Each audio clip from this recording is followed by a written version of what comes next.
looking up Ref. So while I was looking that up, I found more than one theory that has to do with San Francisco and Atlantis. So after I weeded out all the stuff that has to do, after I weeded out all the stuff that had to do with Stargate Atlantis, and I got it out of there, I found more than one article talking about San Francisco and the lost city of Atlantis. But what I think is very important to note is that the main theory is that Atlantis was not a city, it was a country, and that San Francisco is actually a city. So one of the theories is that San Francisco was a city that was part of the country of Atlantis. So there was that theory. Wild. Then there's another theory that talks about a bunch of, and then there's the splinter theory of that theory where it talks about America is actually the country of Atlantis. And that there are seven magical sites, and San Francisco is one of them. There was another article I read about the mythological, and this one was some research paper. I pulled this one. It was a blurb that I pulled off of a universe. Oh no! Website. Oh no! You know too much. Yeah, the government is intervening. Did I get redacted? What happened? Yeah, throttling your internet, my guy. They want me to shut up. Yeah, you know too much. They're listening. The BYU. Yeah. BYU. Anyway, but the one that I found the most interesting, which was not the one that I was looking up. So for you others, I was looking it up is because I found this video where it was talking about how all the souls of San Francisco are reincarnated souls of the dead, of people who died in the city in the sinking of Atlantis, which is a thing that is noted from people who feel drawn to. Well, I'm telling you, Big Atlantis is after her this right now. This is the truth the government doesn't want you to know. Jesus. Julia will be along shortly. Anyway.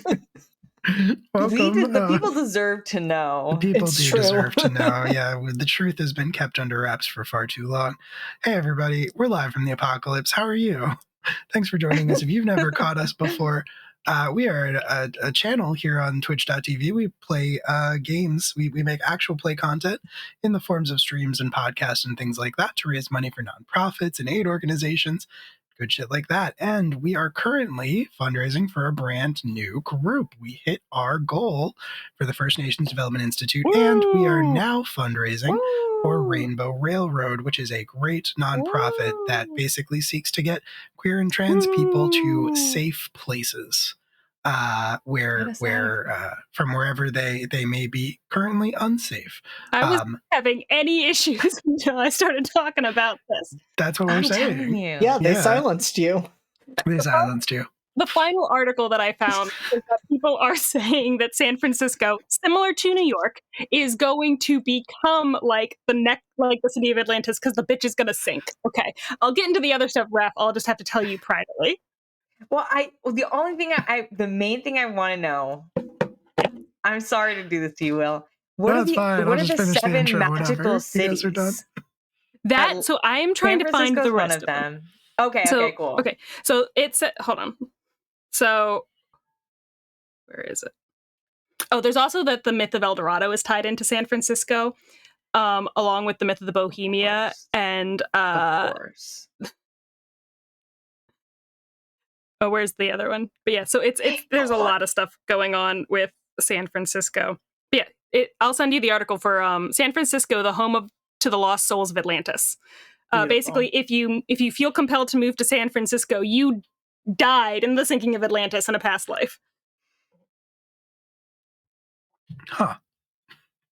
A lot to think about. A lot to think about. There is the best preserved Atlantean power spot of the 7 sacred sites is the Temple of Neptune, located in Golden Gate Park. Okay, we'll stop here before the government comes and snipes. Yeah, they're going to shut you down again, so I think we're going to have to move on. There are many theories. Stick around to the end of the episode where you'll know the truth. We're actually going to unveil this stream, the truth of Atlantis. But you have to watch the whole thing, or else it's not going to make any sense. We're actually going to be dropping hints throughout. Exactly. So you'll really miss out if you don't stick around. Jonathan Frakes actually pops in for the last like 5 minutes or so to tell you whether it's fact or fiction. Hey, where was I? Rainbow Railroad. Rainbow Railroad. Yep. Yeah. So Yay! you no longer have to hit ! Donate in the chat if you want to donate. You will notice that the subscribe button has been replaced with a donate button. And so all you have to do is click that, and then you can give money directly to Rainbow Railroad. And you should really do that. We ask that you do that, actually. If you like what you see here, instead of doing the normal Twitch We're things not like asking, subscribing. Raph's not asking. Sorry. Raph's not asking. I'm asking. Raph's Politely. not asking. Yeah. You'll have to excuse Raph. We were talking about the Fast and Furious movies earlier. You can hit the button and then donate. It'll do the same thing. It'll still trigger the alert where the McElroy brothers yell at us. Of course, we cannot stop you from subscribing. We have hidden the button. But if you can locate it, then you can subscribe to this channel, I suppose, especially if you have an Amazon Prime sub included in your Prime subscription that you would like to throw our way. It does not cost you anything additional. You get it for free. And if you want to give it to us, it goes back into supporting the channel and all of the work that we do here. Occasionally, Twitch does pay us some actual money, shockingly. Yeah, you can do that if you want to, but just be aware that if you do so, beloved Dimension 20 Dungeon Master Brennan Lee Mulligan will kill a dog. He will murder one dog for every month you're subscribed to this channel. We're up to 25. We have been live for 16 minutes.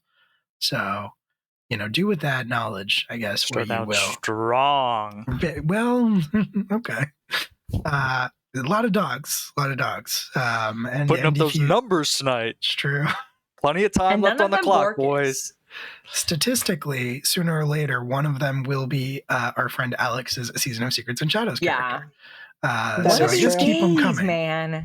Yeah. Come on. You only got a few more sessions, so I guess keep those coming. But anyway, that's most of the stuff and the things. You can donate. You can subscribe if you really, really want to.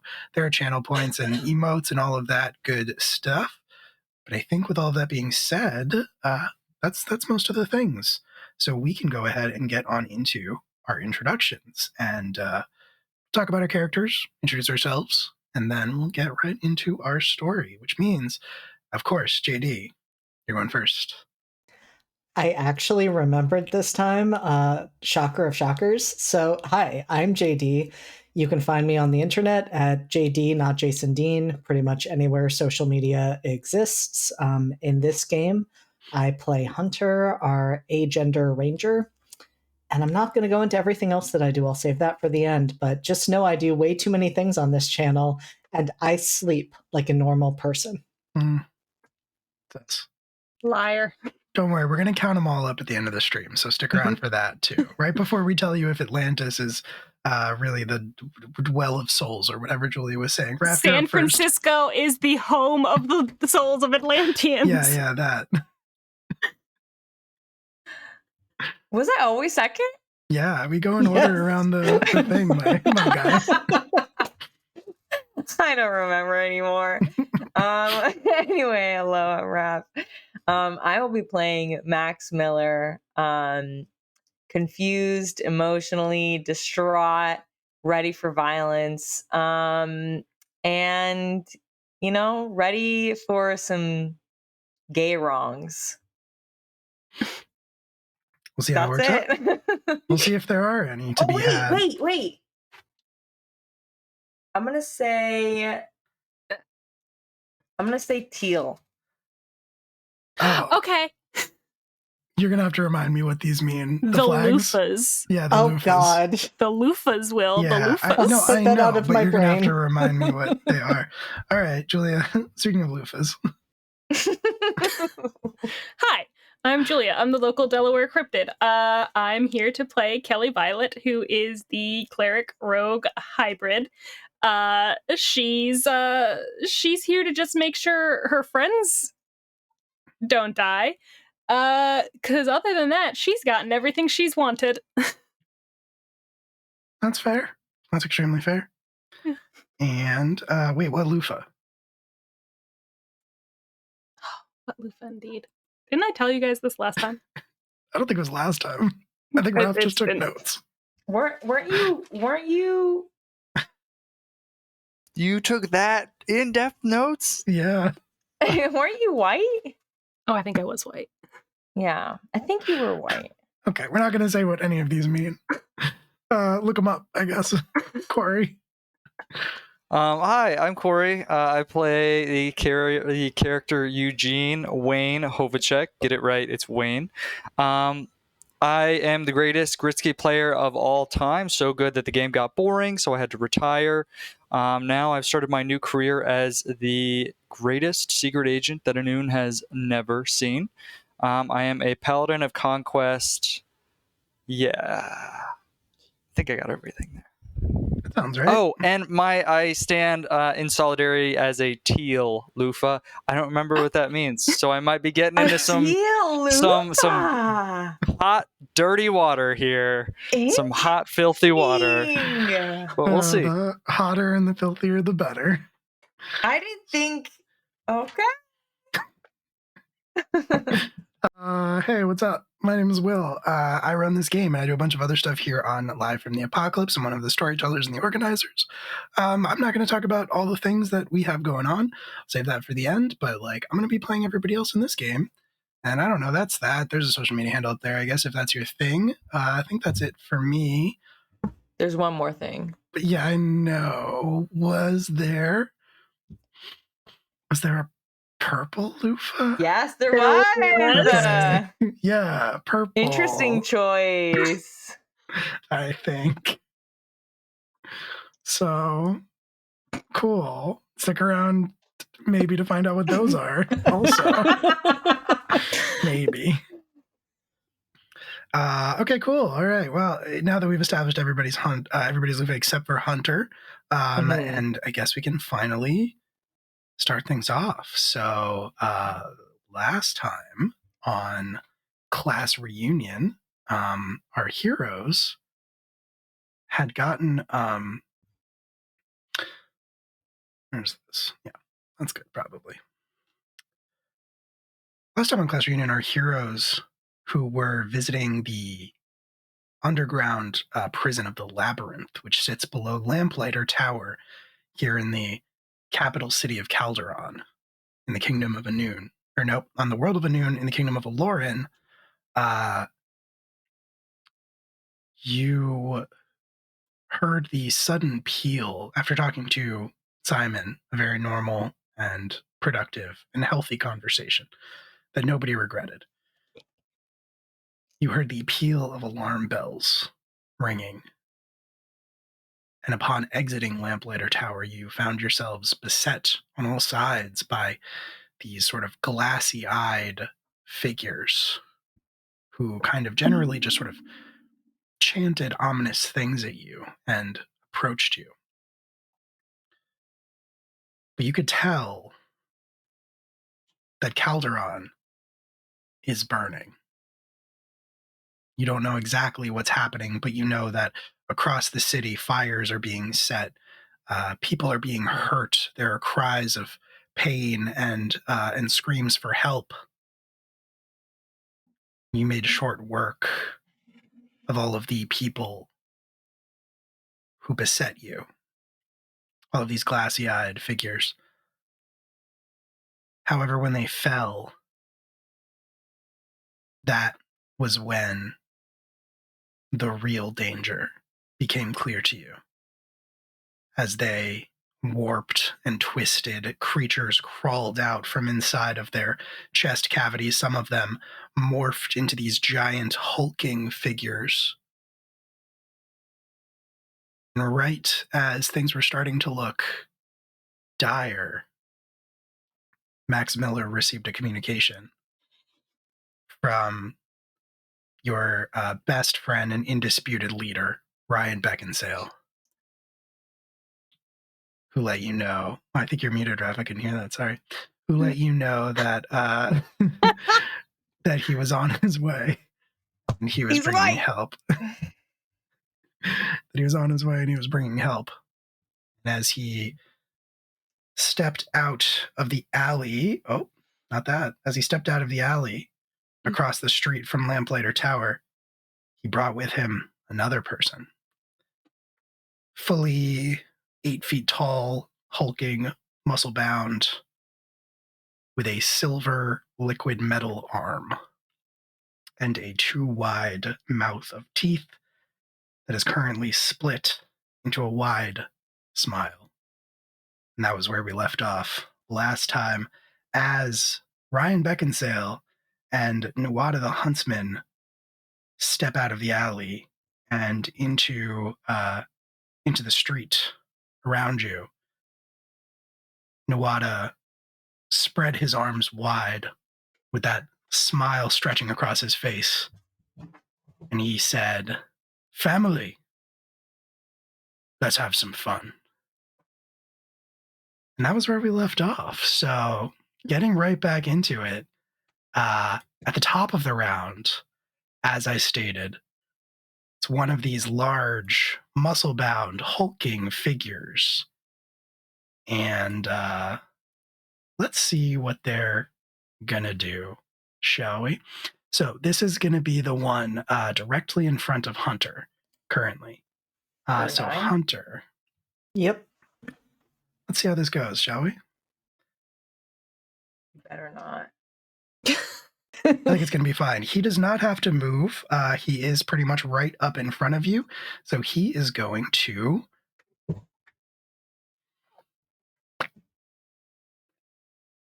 You are right up in front of him. Callisto is right up in front of him. And Nuada is right up in front of him. Mm-hmm. So he's going to do something specific. All right, cool. You're gonna spin around like a tornado, like that one dude from Small Soldiers? He's not, but he is going to. That's a very good guess. That's a very good image for a Small Soldiers reference. Always up for a Small Yes. Soldiers reference. That was a good one. It never doesn't hit. Hunter, speaking of hitting, does a 25 hit? Oh, I should also say, before we get into this, if we could all just give a happy anniversary to JD and Steph. Because you throw that in the chat, if you'd be so kind, chat. Because we are playing on their anniversary, I did tell JD that I would give them a little bit of a present tonight. So as long as Steph is in the chat, Hunter can benefit from the wedding benefit of the ceremony spell, which means that Hunter gets +2 to armor class. So that's factor. Adorable. And yet you still hit him. Yeah, I was going to say. I did still hit him. I did Yes. roll very high. That being said, does a 25 still hit? Yes. Cool, all right. Yes, it does. Take 14 points of bludgeoning damage. Cool. Jesus Christ. So, yes. Next up is going to be against Callisto. Callisto does not get a bonus to AC from the wedding ceremony. On. I know. Somebody has to marry Callisto, and then they can have it too. 21. Yep. 14 points of damage. Nah. Cool. Jesus. And against Nuada, that's a miss. That's good news. That's a miss. So, separate slam attacks against everybody who is within 10 feet of him. You take that damage. This is interesting. I need Callisto to make a dexterity saving throw. Let me know if they make it or not. Well, actually, let me know what you get. The DC is 17. 21. Okay, so Callisto made the saving throw. I need Hunter to make the saving throw now, and because Callisto made it, you do not have disadvantage. Cool. Nice. It's a nat 20. Amazing. Let's go. Amazing. So not only, this thing like swings, it lumbers forward. It's like kind of swinging its arm. Okay, it's swinging its arm in a tornado like the character from Small Soldiers. Hell yeah. Get hit. You kind of like are knocked back in your saddle. Not that you have a saddle necessarily, but you're knocked back in your saddle a little bit. I'm picturing that some of the vines that grow out of Callista's head kind of wrap around your arms and like hold you in place, stop you from falling off of their back. So you are still in place, which is great news. I think that is going to be its whole turn. That's all it can do, which means that is going to bring us to number 5. Number 5, where are you in the order? Wow, there's so much going on here. Truly, just so much happening. Number 5 is that creepy looking dude. Yeah, number 5 is this one, and I think probably is going to just take one quick step to try to get to Hunter. I think because you are still on Callisto, he's going to take disadvantage to attack you. Can I take an opportunity attack against this guy since I have reach? I think you can, yeah. Go for it. Sick, nasty. Yeet. That's a 7 plus, I think it's plus 7, so... Actually, it's plus 9. That is a 16. That is a 16 hit. Yes, awesome. It's a D10. Yeet. That's a 2 plus 5 equals 7 points of damage. Let's go. All right, 7 points of damage. He does not drop, but you do lash out with your Gritsky stick, and you cut him. He is going to give a little yip as he moves away from you, but he is still going to try to be focused. He's a little cute. He's a little cutie. He's a little cutie. Which means that he is going to try to bite you, Hunter, but he has disadvantage on this, which is maybe good news.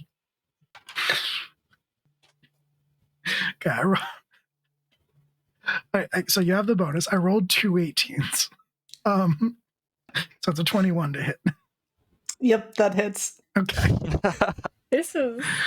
I'm not doing this on purpose. You're going to take 6 piercing damage, and I need you to make a wisdom saving throw. Cool. That is a dirty 20. Amazing. You're fine. Nothing bad happens to you, except for the damage. That happens, and that's kind of bad. But hey, it's your turn. Oh god. Okay, how much damage was that? The damage that you took from that last attack was 6 piercing. 6. Okay. It's fine. Everything's fine. Okay. Hunter needs help. Okay. What am I gonna do? Okay. Hunter is going to reach back and touch their quiver and cast flame arrows. Extremely cool. Is that an action or a bonus action? Pretty sure that's an action. Okay, cool. That checks out. That makes sense. So you cast your spell. I assume that means your quiver fills with the titular flame arrows. Yep. Okay, very cool. Very cool. You still have your bonus action if you want to tell Callisto to do something. I do. I want to have Callisto kick the big guy in front of me. Okay. In front of us. Fantastic. Go ahead and roll that attack. 24. That is certainly a hit. Sweet. I need to remember what the damage of that is. Okay. Yes. So that is... That's psychic damage? It's magic damage. Cool, just checking. Yeah. That is going to be 8 points of damage. 8 points of damage, and it counts as magic. Yep. All right. Cool. Callisto kicks this giant flesh muscle monster full force, and he almost takes a step forward, almost stumbles forward a step, but not quite. Still very much on his very thick feet, which means that if you're done, Hunter, is that it for your turn? Yep, that's it for this turn. Okay. Then I think seeing all of that, this little guy, this little cutie, is going to move over here to try to attack Kelly in a similar fashion, just kind of gibbering the whole time, and is going to try to bite you, Kelly. Okay. There you far. All right, cool. But I'm pretty sure that is a miss. That is only 7. That is a miss. All right, cool. You manage to get out of the way. You manage to sort of duck out of the way to this thing. You duck down. It kind of leapt for you. It kind of goes right over your head, lands where it is, turns around, and like yells at you with its little mouth. Wah. Yep, that's what he says. That's all he can really do. So it's Max. Max hello. Miller. Also, I'm sorry, Hunter. I forgot. Oh, Toonie. That you have protection from evil and good, so all attacks from these people have disadvantage on you. I forgot that. That's assuming they're evil. William, you have anything you want to share? Mm-hmm. Mm-hmm. Anyway, all right. That's just concerning. It's evil and good, to be fair. So unless they're morally gray. Okay. Max just from is the going look of these guys, I think they might be good. I think they're good. I think they're fine. I think they're cute. Pretty cute. They're pretty cute. They're pretty dang cute. Okay. Pretty dang Max dang is gonna cute. Run. How much movement do I have? Time to relearn how to play this character for the 6th time. I'm gonna run 5, 10, 15, 20, 25, 30. And I'm gonna probably end up taking 2 opportunity attacks. So you did not take the disengage. No. So he is gonna get to attack you. Yeah. All right, cool. Just gonna take one quick little attack against you as you move away. Pretty sure that's a miss. That's a 15. Yeah. Hold on. Cool. Yes. Because I have my shield out this time. Right. Otherwise, it would have been a hit for sure. Otherwise, for sure. Very cool. You're going to be fine. You're definitely going to survive this battle. You don't take any damage. You do move over there. What would you like to do? I lost my rage last time, so I'm going to re-rage. Okay. Beep bop. And then that's my bonus sound action. It makes? Yeah. I go beep bop and turn into a horrifying monster. We love to see it. Yeah. And then I'm going to use Gallows, trusty old Gallows, baby. Fantastic. I'm going to first attack. I'm going to attack the ugly guy in front of me, 11. Okay. Yeah. Sorry, I'm doing some mental math here. Okay. Which is not my strong suit, to be totally honest with you. Okay. Here goes. All right. Here we go. That was a 3. Oh, boy. Jesus. Hold on. Let me add my attack. Hold on. Okay. Let's go for the quick maths. Hold on a minute. We got to get this math 11. Worked out.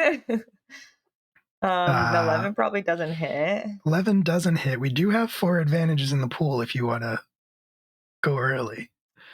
I have another attack, so I'll turn around. I'll say, you weren't really my target. And then I'll turn around and hit the big daddy. Wasn't even trying to hit you, actually. Okay. All right, and that's with also with Gallows. Do you want me to start again with Gallows? I don't know where I was as far as where my attack was. I don't know that you have that ability yet. I think you have the one where you can attack from far away. You might have a second one. I'm not sure because it's level based, remember. So it should say at 5th level you get something, at 10th level you get something else. No. I mean with the attack bonus. Right. Do you have that? Because that's something that gets unlocked at a certain level. Do you have that one unlocked? Time to read. I can scroll back a little bit. See if I can find it. It's in here somewhere. Oh, I see what you mean. Yes. Okay, no. That's fine. Then I've been doing it right. Okay. Either way, it's a 24, so. Okay, that is matter. A hit. Get him, get him. Hiya. This is too hard. It's too much math. You play the most complex barbarian I've ever seen. I'm sorry. It's too much math. 12, okay, wait, hold on. 12 plus 8 is 20. Plus 1. Okay, 13. Plus 3. So I'm at what? 16 plus 2 because I'm a barbarian. So that's 18 points of damage. Okay. Get him. Yay! 18 points of damage. Now, is there anything else you think you're going to remember in like 2 seconds? Honestly, probably, but I'm going to go with that for now. Okay, cool. Amazing.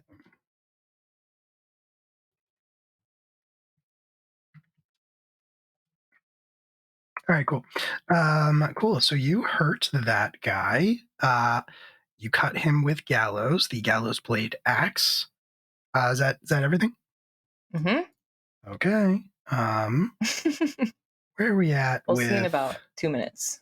We will. All right, cool. Number 2 is right up on you, Wayne. So path of least resistance. He's just going to try to get at you. He's going to try to bite you. Chomp you down. He's only going to get a 7. Nope. Get out of here. That's about all he can do. That's about all he can do. Cool. What is my initiative? Is it not 15? Is that old initiative? I think your initiative... Oh, looking on here, I maybe didn't update them. According to my tracker, your initiative is 7. Okay. Let me update these. I was going to say, was these from the basement fight? Mm-hmm, I think Probably, yeah. I'll go ahead and get solid 7 though. I'm happy to hear it's a solid 7. Lucky number 7. If not a 15, 7's just as good. Yeah. Honestly, that would have been my first choice. Mm-hmm. 15 is my lucky number, so that's always my first choice. 6 is my lucky number. Right. So that's all that one has going on. It's going to be number 3 next. Give me 1 second to finish updating these. Hunter, of course, still very high up in the initiative order. Cool. All right, cool.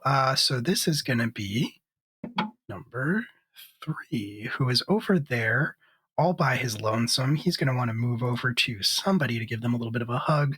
We'll say Ryan. Ryan's just kind of chilling down here by himself. Yeah. So he's going to like kind of lumber on all fours, chittering the whole way towards Ryan. He's one of the little guys who has like knives for fingers. Speaking of knives for fingers. And so he is going to try to... Hearing about Ryan, could we get like a quick zoom on Ryan? Just see really why Max is so obsessed with him. Yes, please. Get a look at that portrait real quick. It's been a minute. Whoa! Oh, there he is. Wow, holy moly! Yes. Look at I've that. never seen someone so ugly in my life. Get this man on a CW show right now. Absolutely. He's just so handsome. Did you use paint on the eyes, or is that how you found him? No, I grayscaled him and then I drew his eyes red. Okay. Photoshop, because he's a vampire now. He is. I'm just looking a little peek behind the DM screen here. I didn't. I was just looking because I haven't actually zoomed up on him in a while. It's very funny. It's also very funny that it looks like he's wearing a little priest cup. Yeah, I would. It's fine. It's totally fine. I did vamp him out. Yeah, he is. It's giving emo jock. So this one is going to try to attack Ryan, and it's going to attack Ryan a lot. Actually, I'm gonna roll a bunch of dice.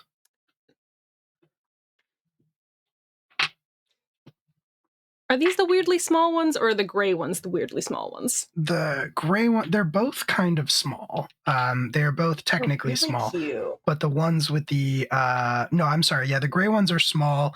The ones with the knives for fingers are medium, technically, by the rules. Okay, cool. Making a bunch of attacks here. against Ryan Beckinsale. We've got... Yeah, Ryan's going to get cut up, I think, a bunch here, unfortunately. Honestly, you can't lose. Chill. Vicious, Raph. Yeah, for real. All right, I just want to see him cut up, you know what I mean? That's fucked up, man. Okay. Ryan is going to get cut 5 times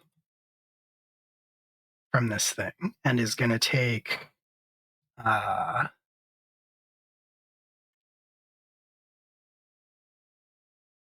going to take 40 points of damage, actually. Jesus, what? What the fuck? Yeah. That's not great. So this thing turns into like basically sort of this Tasmanian devil, this sort of whirling dervish of claws, and slices up Ryan Beckinsale something fierce. And because he is still spinning in this whirling dervish of blades, he actually gets to move without consequence right after he attacks. So he's going to move around here, and I think he's going to come over to where Max is, in fact. Come on over, baby. Yeah, he is. He's going to make himself at home. Okay. That was 3, which means it's Ryan's turn. Ryan has had better days, but he is standing here. He is going to try to help you, Wayne. He's gonna trade looks with you, and he is going to he's going to pull out his sword and attack this thing first, and then we'll see what he does after that. Rolled a nat 1. So that's not going to hit. He's going to try to slash at this thing, but he misses because he is bleeding kind of profusely. And actually, I think you can see the sort of you can see like his pale skin kind of like grows like more tight against him, and his eyes turn a little bit more red as he starts losing blood. He does not look like he is he does not look like he is particularly happy about this. However, he is going to he's going to make a second attack. He can do that. And this time he's going to hit. He got a 16. So with the sword on his back, which kind of emits this fell light, he's going to deal how much damage to this thing? 15 points of damage. Not bad. And that is to 2, which is fresh. 2 has not been hit yet. Amazing. Very good. Everybody clap for Ryan, please. Oh. Very good. Which means that moving on down the initiative order, number 7 is going to go now, and number 7 I think is going to also sort of I think probably go over to attack Nawada over here, which is probably not going to go particularly well for it. There's only one way to find out. So here we go. Yeah, no, did not go well. Rolled a 2. So like it jumps at Nawada to try to bite him without even looking over. Nawada just like sticks out the silver arm and catches it by the throat and just sort of like slams it on the ground, like just spikes it on the ground. And the thing kind of like cries out in pain. Not like damage pain, but like, discomfort and surprise. And is gonna kind of like get back on all fours, skitter back to all fours, and prepare itself. That's all it can do for right now. Boy, there's a whole bunch of these going in a row here. So we've got 11 and we've got 13 next. 11 is right there next to Max. So 11 is actually gonna, I think, try to do the same thing its friend did, but I think it can maybe, it's got to choose. It's got to choose a target. Max Miller is a horrifying crow monster. So I think that makes sense. I think that's what we're going to do here. Cool. So let's see how this works out. Max, your armor class, you have a shield out, so it's 21. It's 17. It's 17. Cool.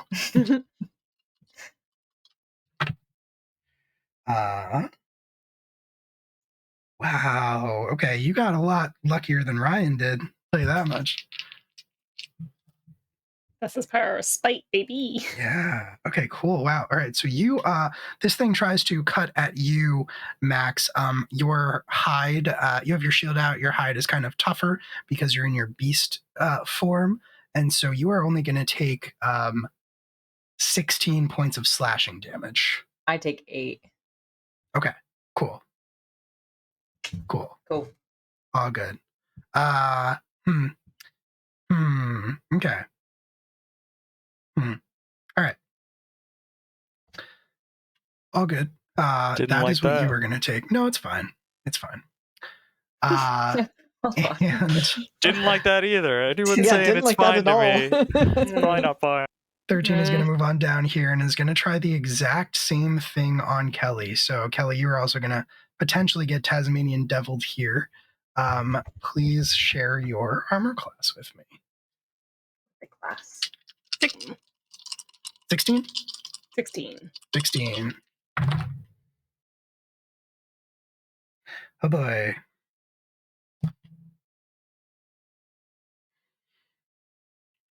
Gonna set that one to the side. Oh boy. Okay. Okay. Kelly.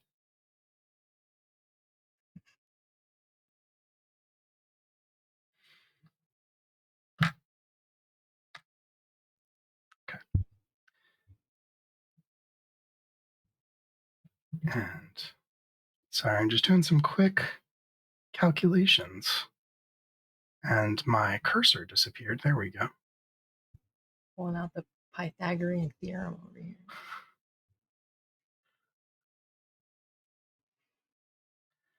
How are you doing on hit points?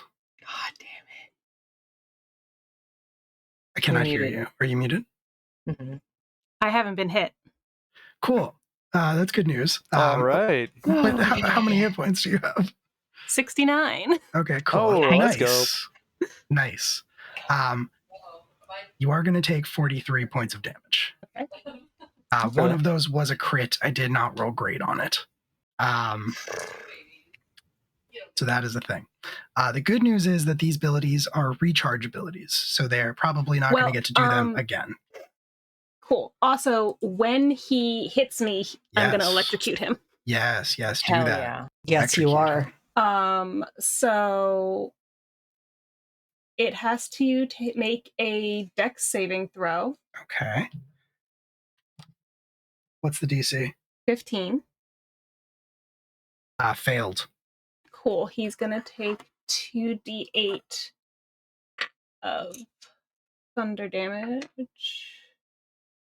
Actually, I'm going to make it lightning damage. Where's my Cool. D8?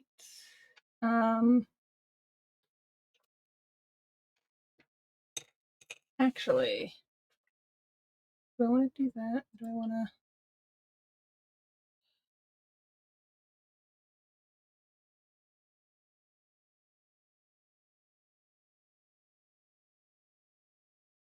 So many options. Yeah, I know.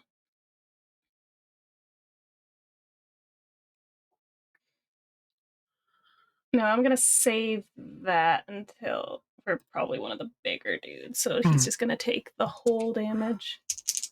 Okay.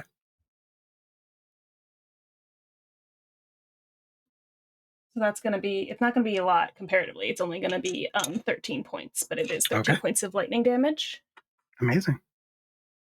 13 points of lightning damage on 13. He gets shocked. You kind of interrupt his sort of whirling dervishness. He stays put. He's not going to move away from you. He is unhappy about that. He growls at you. I spit on him. You know what? Fair. Next, this big fella is actually going to take a swing at Wayne. He does not have to get closer because he is so big, which means, let's see here. Is it number 6? It is number 6. Cool. Yeah, we're going to do this. He's going to try to slam you a couple of times.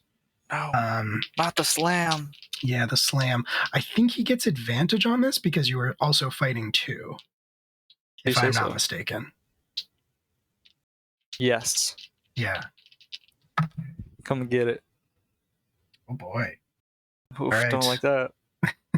Gonna reroll this one just to be safe. Okay, cool. Yeah. You're gonna get hit twice, and one of them is a crit. Nice. So you are gonna take. Get the heck out of here, man. Get the heck out is right. You are gonna take 32 points of bludgeoning damage. And then, because he hit with both of them, you're also going to start hearing these sort of fell whispers. This doubt. You hear all these voices. They're kind of just like right up in your ear, and they're saying, "You're not the greatest Gritsky player of all time." No. How dare! No. And you're going to take 9 points of psychic damage, and I need you to make a Constitution saving throw with disadvantage. Whack. Constitution saving throw is +4, so that is 18 plus 4 is 22, but at disadvantage it is 8 plus 4 is 12. Yeah, you are stunned, my friend, until the end of his next turn. Yeah. See you guys in like 25 minutes. It's going to be fine. It's going to be fine. This is going pretty quick. Oh, I forgot to take that 9 points away. Almost forgot. Yeah, take that 9 points away. So it would be Wayne's turn. But actually, it's Kelly's turn. Cool. I appreciate this guy coming closer to me, so that he is within 15 feet of me quite nicely. I'm gonna cast at 3rd level Thunder Wave from here. Fantastic. So everyone has to, all 3 of them have to make a con save. Okay. All 3 of them? All 3. Okay.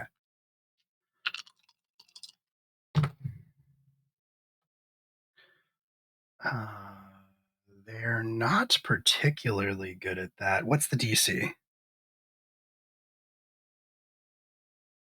15. 15. Okay, cool. 2 of them failed. One of them succeeded just barely. So 13, knife hand guy succeeds just barely. 14 and 10 both fail. Okay. So what's gonna happen is the 2 who failed are gonna take, where is it? 3d8 thunder damage and be pushed 10 feet away from me. Okay. The other one is only going to take half damage. Okay. So.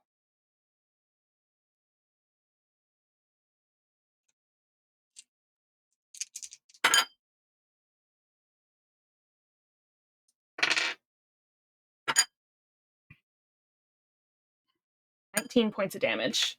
19 points of damage. Both 10 and 14. You there's this. Well, do you want to describe what it looks like? It's thunder, so I don't think it looks like anything so much. I think it's just very like sudden. I think the most that happens is like Kelly kind of like stands up straight all of a sudden, and then it just booms out from where she's standing. Probably there's like some wind displacement, because technically if there's things that are unsecured within my 15 feet, they also get knocked over. Okay. Both 14 and 10 are thrown 10 feet away, and they lay there still, not moving. 13 is taking half of that, which is... Half. Would you roll again? 19. Okay, so 9. Yeah. Okay. You are sick. Amazing. Redson. And then because I don't move, I can use my bad guy. You. I'm all the bad guys. Thanks for subscribing, Redson. Woo! Because I don't move, I can use my movement and to move the spiritual weapon up. Yeah, you do have your spiritual weapon. To here. And then it's gonna take a smack at 9. Big guy. Yeah. Fantastic. Let me go back to...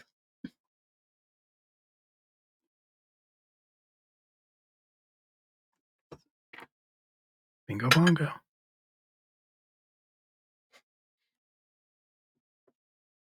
Does a 25 hit? 25 does hit.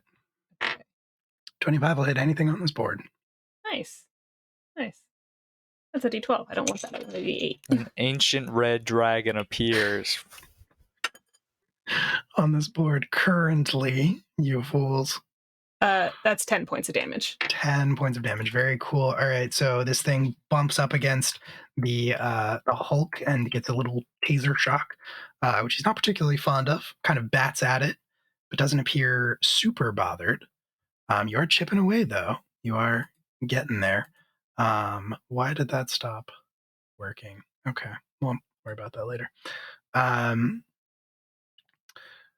After Kelly, it is number 8, who has not really gotten a chance to do much yet. Is going to try to move over a little bit and try to do the same recharge ability on Nuada, which we'll see. It's a bold move. We'll see how it works for him. All right. Probably gonna hit a bunch, but let's see.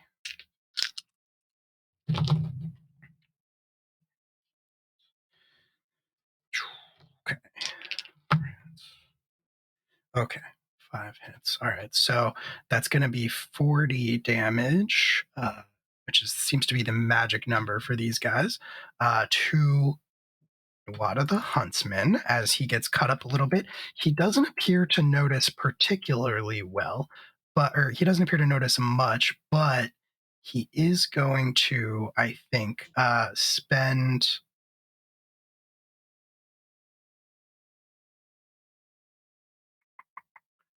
He is going to turn and kind of look at this thing. He's going to look around and he's going to survey the situation. And he is going to... Yeah, I think this is actually a pretty good move for him.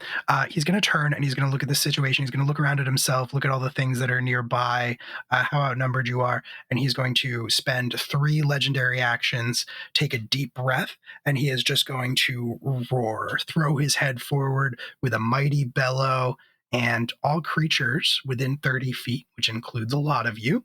I think it includes pretty much everybody on this board, actually. Yeah, I think, Wayne, you are just out of it, I think. No, actually, I think you're just in it. 6, I think, is the only... 6 and 14, I think, are the only ones. 14 is dead, so it doesn't really matter. 6, I think, is the only person who is not included in this effect. Everybody else, I do need you to make a Constitution saving throw. Super. I'm going to make 1,000,000 Constitution saving throws. Have fun. Okay. Let's do... Bobo. Sorry, I missed it. Which creature is casting it again? This is Nuada. Nuada is bellowing. Okay. Okay. Okay, so...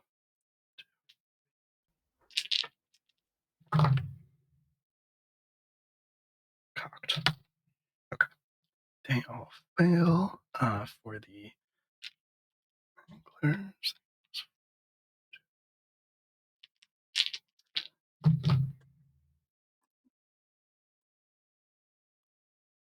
Okay, they all fail. And then the one Hulk also fails. Okay, cool. So the DC to beat in this case for the bellow is 16. Nice. Oh. Anybody get it? 17. 17. 17. I 18. rolled- Yeah. 21. 21. Cool. All right. So you're all good. Can you make it for Callisto? Yes. What, Yes, I did can. Ryan Beckinsale make it? Oh, you're right, Ryan. I have to roll for Ryan. So it was a 16 on the die, and I got He the also plus does have a one. plus Baby, 2. please. Ryan did make it, actually. Didn't even need Callisto it. did not. All on his own. Okay, cool. Callisto did not. Fair enough. All right. So, Listen now. okay. So you all made it. You are going to take 2 points of thunder damage, all of you. Every other creature on the board, except for number 6, the Hulk number 6, every other creature on the board is going to take more than that and is going to be deafened. Nice.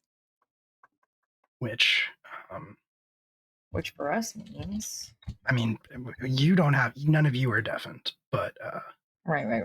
yeah. Okay, so it actually doesn't make that much of a difference, but they do all take 5 points of damage. Basically, everything on the board takes 5 more points of damage. Mm. And you all Anybody take 2. die? Great question, actually. I think so. Maybe Just number give me, 5? Just give me like 2 minutes here. I was gonna say I killed 2 of mine. I bet it's number 5. Could But be it's number Ryan. 5. You're so bloodthirsty, Raph. I love it. Listen, I gotta have an arch nemesis. Gotta have an arch nemesis. That is 6. A friendly, Untouched. 6 is a homoerotic precious little arch baby. nemesis. Simon? Yeah, Simon. He's not my arch nemesis. It's enemies to lovers. Those are the lovers to kids enemies. say. Lovers to enemies to lovers? We'll see. Teal We'll loofahs? see. Teal. Okay, Raph, you need to drop what the loofahs are in our private chat.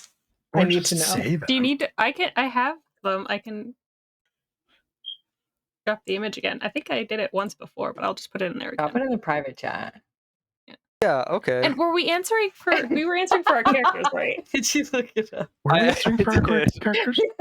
I was gonna say I I answered for wasn't Kelly. answering. Oh, I answered Teal's for great. Will. You answered purple, I which think. was a choice. I don't That know what was that a choice. is.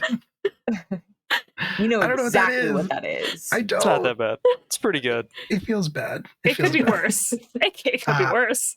All right. Amazing. So they all take 5 damage. Nobody dies, shockingly. But a bunch of them look very much the worse for wear. That was number 8. Who did move 1 step closer. I do have to do that there. Okay, cool. And now it is Nuada's turn, which is going to be very interesting. Donate some hands. He might do that. This baby Okay, cat cool. keeps knocking dice off the table. Got a Baby 10 on a cat, D10, come 8 on on. a D.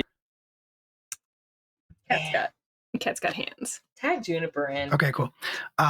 He is going to focus on this big Hulk guy. This is why he came here. This is what he is here to do. He wants to fight a worthy opponent. So he is going to try to slam this thing. He's going to do it twice. And he is going to, okay, so it's going to take just a lot of damage. Hold on.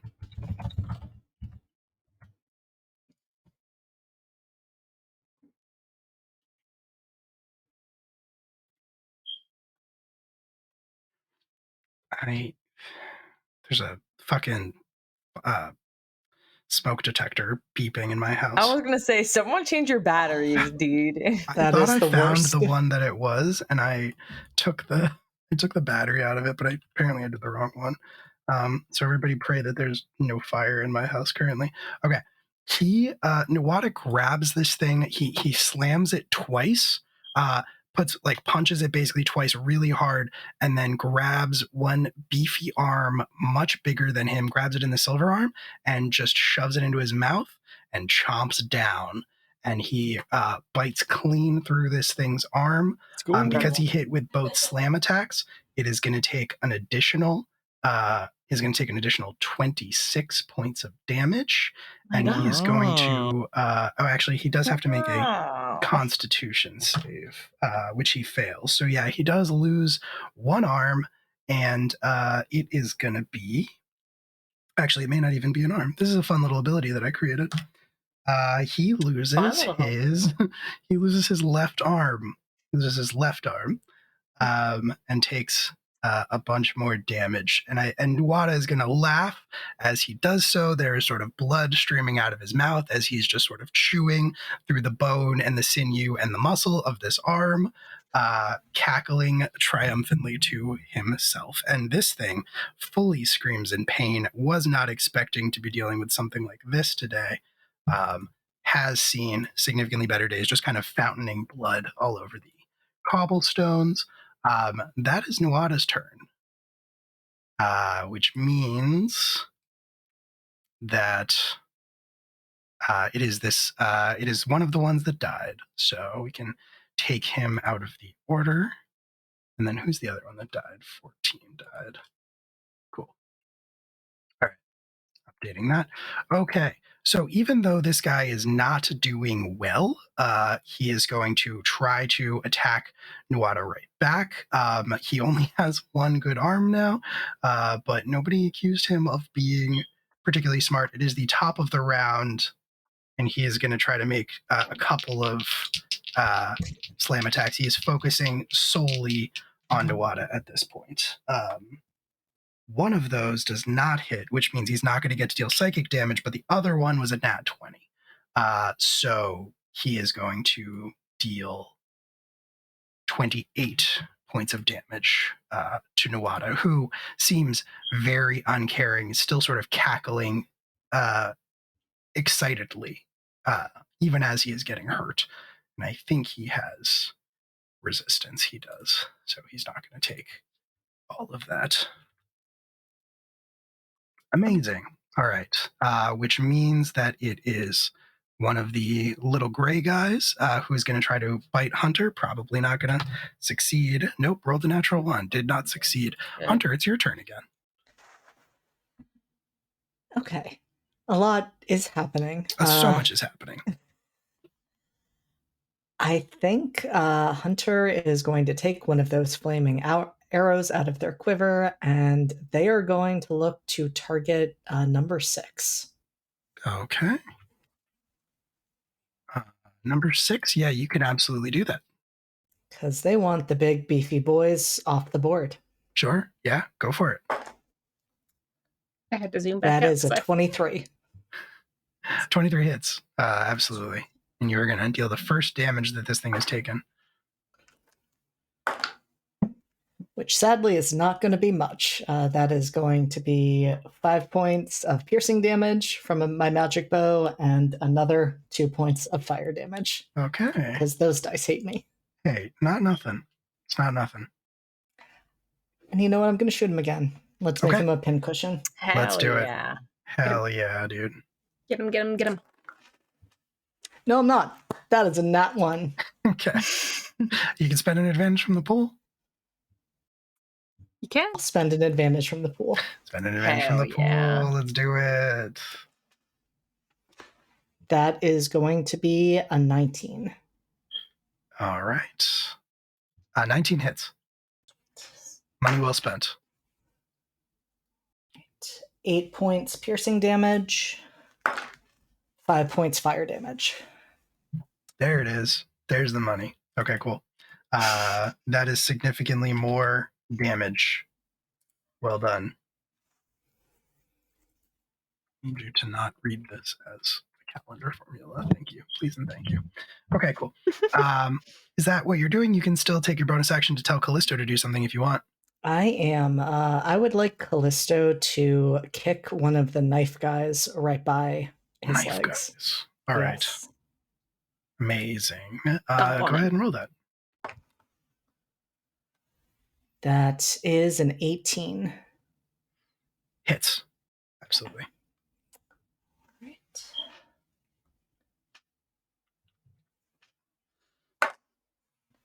And that is 8 points of damage. Okay. That is magical damage. Fantastic. All right. So cool. Incredible. All right. Hunter and Callisto deal out some damage, which means that it is Max Miller's turn. Okay, I have a question for you. Yeah, what's your question? Eating something, is that considered an action or is that a bonus action? That is an interact, which I believe is a bonus action. Okay, wonderful. In that case,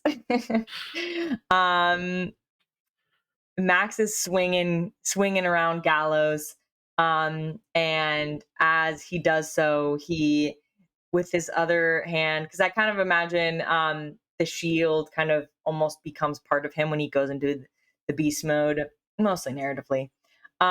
With his other hand slash wing, he reaches into his one of his little pockets. It looks like he's just reaching into himself, and he pulls out this small little, looks like a pill, and he bites into it, and it is the capsule of growth, which enlarges me. Oh yeah. All right. So I'm going to enlarge. Yeah, I was gonna say you should be able to do that. I'll just say that you kind of like shunt this guy. Yeah. Nice. Get out of here. He's gonna back up a little bit to get away from you. Sick. He should back up. Okay. Great. That is my bonus action. As an action, I'm going to attack. Nawada is gonna also like throw his head back and give like a great roaring laugh, and he's gonna say, "Yes, I like this family." Does he recognize where? Like, does he recognize what? Am? I mean, yeah. I mean, I don't. Yeah. Does he know like who your ancestor is? Unclear. Okay, fair enough. He knows you're all related. Okay. Fair. All right. That was it's a 26 to hit. I'm hitting the big guy, just so you know. That is a hit. Great. I'm going to roll damage now. God, actually, I'll just go ahead and roll twice. I'll just do all my attacks. I'll just attack him again.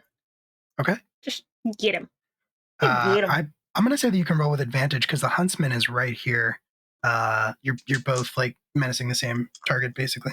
I like the sound of that, Liam. Thank you. He's technically someone on all four sides. Yeah, he's pretty flanked. He's pretty if we're flanked. gonna count my pretty flanked, you'd say. All right, that's gonna be an 19. All right, Hits. Can't do math. Sick. Okay, so I hit both times. And I'm going to roll. What am I rolling? Let's find out. Where's my D12? And I forgot a D6, but I'll just re-roll this one. Wow, I roll like fat Garbo. But that's okay. That's 7 plus. That's okay. That's 11 on the first hit. And he needs to make a wisdom saving throw. Okay. And I'll roll the next one too. I forgot about this. I always forget about this. Fucking hell. What did he get? I got a 20. Okay. Dirty 20. Oh. Great. That's great for him. Oh my god, dog. I really cannot roll. Was it to be frightened? Because he's immune to that anyway, if it makes you feel better. It is to be frightened, I believe. Yeah, so. He's immune to that, so. Good to know. That's hot, so it's fine. How much damage did you do? Then so that was 11 on the first one, and then the second one is only a freaking 7 because I can't roll higher than a 3 right now. Okay, so that's with like your strength and everything factored in? Oh wait, That's with all your. Is that just what you rolled on the die, or did you add things to that? That's just what I rolled on the die, but I also have to, I forgot I also have to add a D4 because I'm enlarged. You got to add a bunch of other stuff too. Oh, I know. Yeah. Okay. And another 1. Isn't this fun? Scrolling through pages of notes. Yeah. I really am scrolling through pages of notes. I'm so sorry. Okay, so what did I say? 11, 7, 2. Someone else do the math. That's I don't 20. have time for this. That's 20. 20 plus 8. 28. 28. Okay. Plus 4. You get plus 32. 4 to each attack? Okay, cool. No, I get plus 2, but I did 2 attacks, so. Okay, cool. All right. So 28 points of damage. Incredible. 32. 32. Yes. You heard him. Miss 32. We got to do something over here. Just keep a track of the numbers. I'm starting to write down like, okay, first I attack, I add this, then I do damage.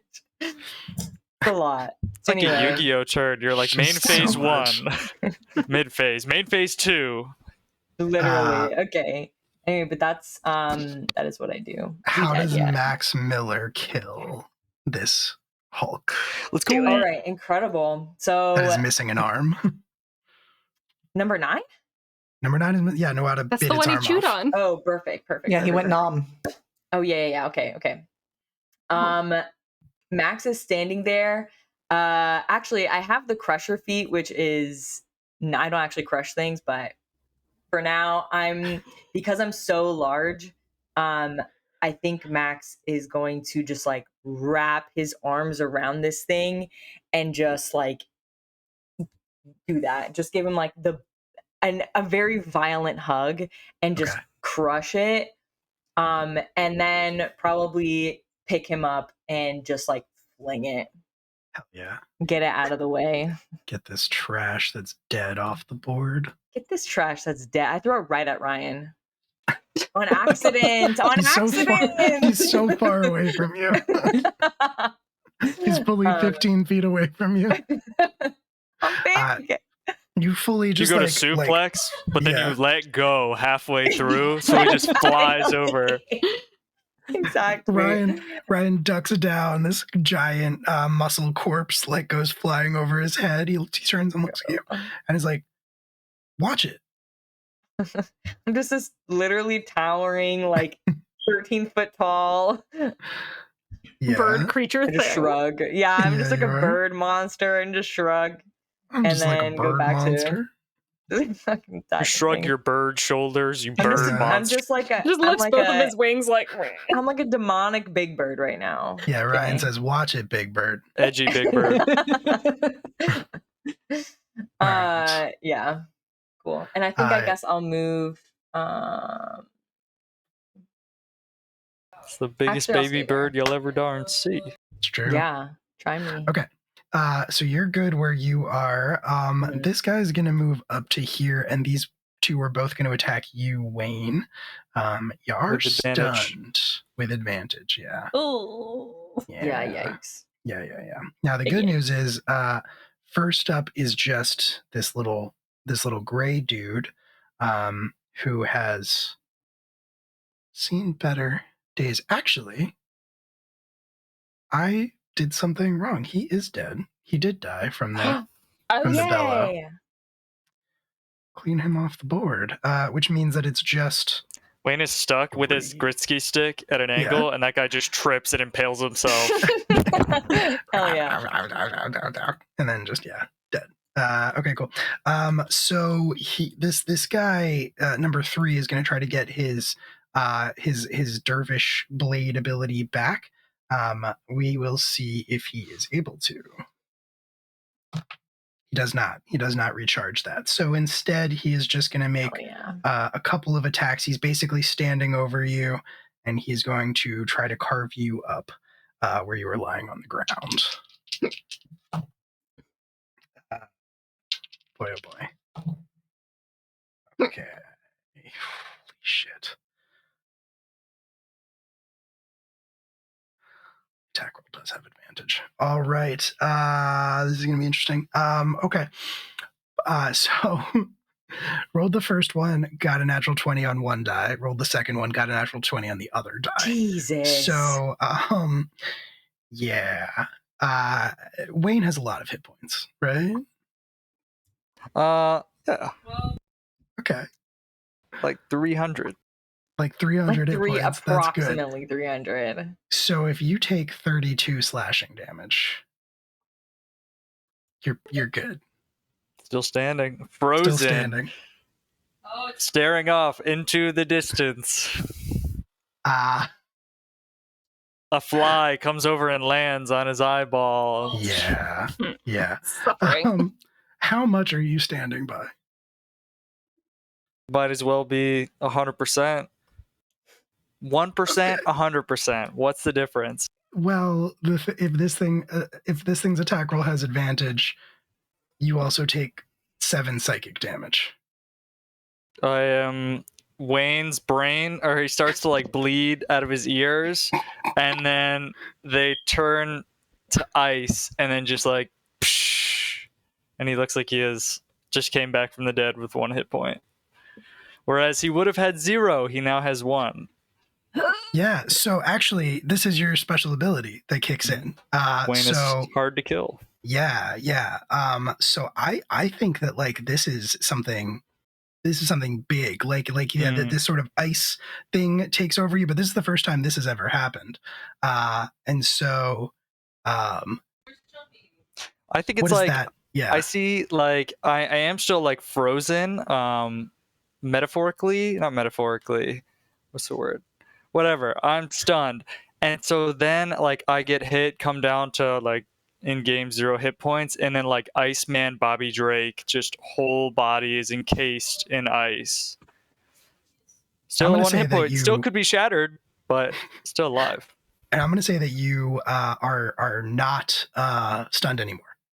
When this effect kicks in, I'm going to say that it overrides you being stunned, and Nawada is going to take all of his legendary actions, and he is going to in this moment he's going to take all of his legendary actions, and he's going to call out to you and say, "Don't give up the fight, cousin." And he's going to give you 15 temporary hit points. Nice, thanks, family. Family till we die. Family till you die. Till we die, not you. Tonight. All right, cool. 10 hit points. That's good. Yeah, and then it's Ryan's turn. Ryan can do things. He's good at stuff. I think actually that right as it's Ryan's turn, right as Wayne goes full Iceman and does not drop, you kind of throw off this stunned effect.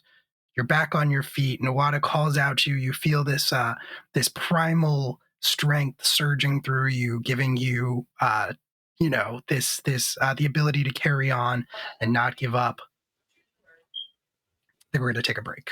We'll be back. What? 10 short minutes. It's 9:30. It's 9:30, and I gotta take the battery out of this fire alarm. It's driving me crazy. Okay, that's I guess. Yeah. All right, don't go away. We will be back in 10 short minutes. Stick around. They got a bite. Why are you fucking biting me? In the words of that absolutely banger of a song, me want bite. Me want. I don't remember what the line is. Speaking of wanting bite. That was a great transition. How about wanting fight? Oh. Because we're back into the initiative order. Just might. It was Max Miller's. It was not. It was this You want me to go fucking again? guy's turn. No, it's Ryan's turn. It's Ryan's turn. You start figuring out what you're doing, and by the time we get to you, my turn ended, and I was like, "Oh shit! I forgot to do like 3 things." Honestly. Yeah. All right. Cool. Yes. Okay. Cool. Ryan Beckinsale. His sword that he is currently holding in his hand is going to erupt in green flame. Oh my god! Just like the movie. Just like the movie. It's going to erupt into green flame, and he is going to move just a teensy bit closer to you, Wayne. He's going to say, "Don't worry, Wayne. I got your 6." and he is gonna make an attack as part of that. So I did that out of order. He moves and then he casts the spell, but that's okay. Either way, he still got my 6. He does. Either way, he still has your 6. So he's going to make an attack for that. Hell yeah. That is definitely going to hit. He's going to do his sword's damage, which is pretty decent, if I remember correctly. Yes. Okay. Sick. Yeah, cool. So 3 is going to take 16 points of damage.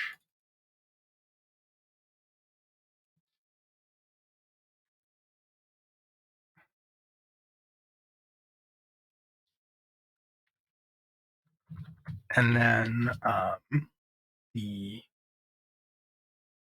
fire, a spurt of green flame is going to leap out of the blade and is going to attack 11.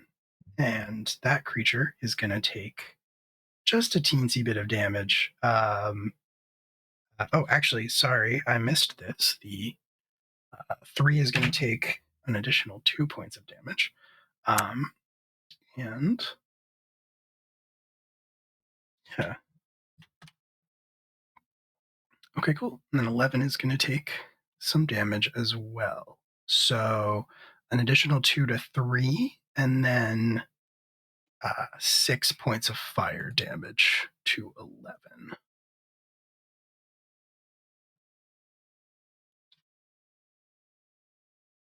And where are you, 11? There you are. Amazing. Everybody clap for Ryan, please. But he's not done. The lad is not done.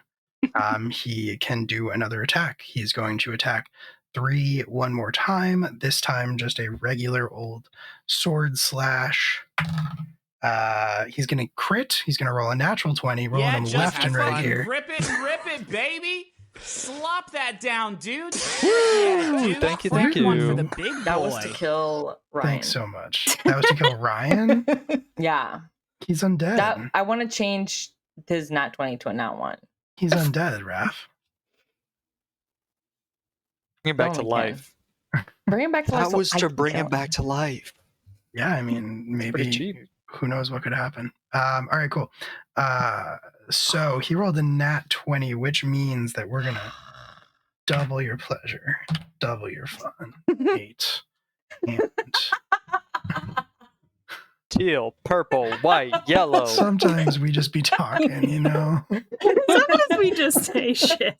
Sometimes we just say shit when we're doing that. Wow. Hold on. Let me clip that real quick. Don't clip that. Don't you dare clip that. All right, cool. He does 28 more damage to number 3, slashing it deeply with his sword. And that's his turn. He's very embarrassed about what he said.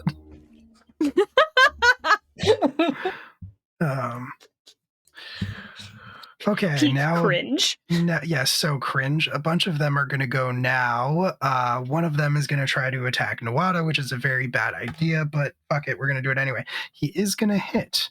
He is going to hit Nawada, which is not going to go particularly well for him, honestly.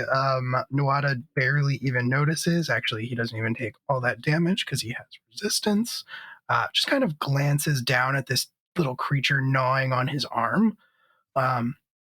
Appears deeply unimpressed, and he is and that's pretty much that thing's turn. Nawada's gonna succeed on that saving throw. Number 8 is also going to it's gonna be 11 first. 11 is gonna see if he can recharge his big attack to hit Max Miller. We'll see if that happens. Bad news, chums.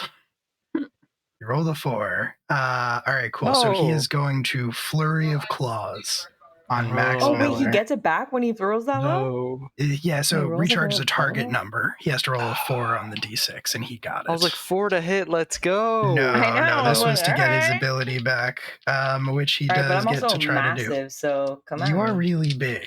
Does your armor Hard to class miss. change? No. Okay. I'm just big. You're just big. What's the what's your armor class right now? Remind I'm me. still at 17. Still at 17. Okay. Mm-hmm. Okay, no nat 20s. He only hits with 2 of these, which means you are going to take 16 points of slashing damage. I'm going to take 8. You're going to take 8 points of slashing damage. Does not have advantage, Yes, so you sir. don't take any psychic. And then it is going to be 6's turn, and I think 6 is going to be a little bit fed up with you, Hunter. I thought 6 is dead. No, No, 9 9 is dead. 9 is dead. 6 is largely untouched. Oh. 6 has only been shot a tiny bit by I Hunter. don't have the stream up. I'm looking at the other one, and I keep forgetting he's over there because I cut off right at Wayne. Yeah. No, he is. He is right over there. He is going to take some lumbering steps forward, and he's going to try to attack Hunter over the little gray guy who is kind of just weaving in and out under his feet. So Hunter, you're going to take some damage. Well, you're going to take some attacks. We'll see if they hit or not. Disadvantage. Okay, incredible. He rolled 2 nat 1s, so I don't think it particularly matters. So he tries to reach out over this little gray creature to swing twice at Hunter. Hunter, you are too agile. I sort of imagine you're just kind of like twisting and dodging while you're seated on Callisto. 100%. You take no damage. Very, very good. Which means that after all of that mess of all of those things going many times in the same turn, it's now Wayne's turn. Wayne, you are no longer stunned, and you can act. Woo! Let's go. All right. So Wayne's still covered in ice. You see, as the ice sort of starts to melt, there's like a steam coming off of Wayne. That steam starts to form into the shroud of Torn and Kira and Kaj and the original members of the Raging Mammoths, and all of those forms that mist swirls together to form one giant Raging Mammoth. And Wayne is going to shatter the ice around him to attack the guy directly next to him. 3. Hopefully I hit after that description. Yeet! 18, let's go. That's an 18 on the die, so I think that hits. So this is a D10 plus 5. That's a 7 plus 5 is 12. Do I kill him? 12, you do not kill him. Oh, I'm also adding a D8. That was bonus action Shroud of Death, maybe? Spirit Shroud. So there's an extra D8 of radiant damage. That is a 6. Okay. Still up, 18? but then I am going to also use a first level Divine Smite. Is this guy like a fiend or something bad? No, none of these are. Damn. Yeah, sorry. That's the tricky thing about this fight. They are aberrations. I think you figured that out in the basement. Forgot about that. Still 2d8s. All right, let's go. Yeet. That's an 8 and a 4, so 12 more points of damage. How do you do it? Yeah, so I think the idea is that as it shatters around Wayne, all along his skin, hands, everything, the ice along his Gritsky stick remains until it lands inside this guy's chest, and then flowing from his fist outward, this guy fully encases in ice and then explodes outward. That was attack number 1. I'm going to swing attack number 2 at number 6. Let's see if this hits. Yeet. It's another 18, boys. Let's go. All right. And on this one, I'm going to do a 3rd level Divine Smite, which is 4d8s. Wait. 10. Wait, let me reroll that. 3 plus 5. All right, we're starting out with 8 points of damage. And then now I roll 1, 2, 3, 4, 5 d8s. Yeet. That was 3. That's 8.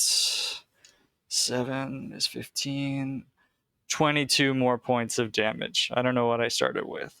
You started with 8, I believe, so that would be 30. Plus 22. 30 points of damage. Incredible. So much damage to this thing. It roars in pain. It turns around. It wishes that it had just smashed you when it had the chance, but you were able to strike it from behind. I think you also get your Polar Master attack, if I'm not mistaken. No, because I used bonus action to cast Spirit Shroud. Right. You cast Spirit Shroud. Okay, cool. Fantastic turn. You have very much upset him, and you are back in the mix. Kelly, Nice. your turn. If he goes before me, he's good. I'm glad I upset him. Yeah. I'm going to facing my buddy. The glove axe. I'm gonna kind of like swing the arm down, activate that, and I'm gonna try to cut off his head. That's a 20. Natural 20. Natural 20. Yes, That's a crit. It would have been a 27. Crit. Yeah, so 27. They're natural 20. Baby. So that's gonna be 2d12. These are d8s. Where's the d12?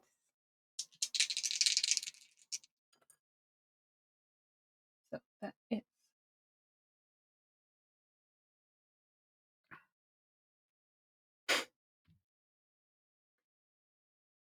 And that's a spell crit, right? it's a glove axe. It's the glove axe, right. Yeah, it's okay, the. Cool. I mean, it's a magic item because it's yes.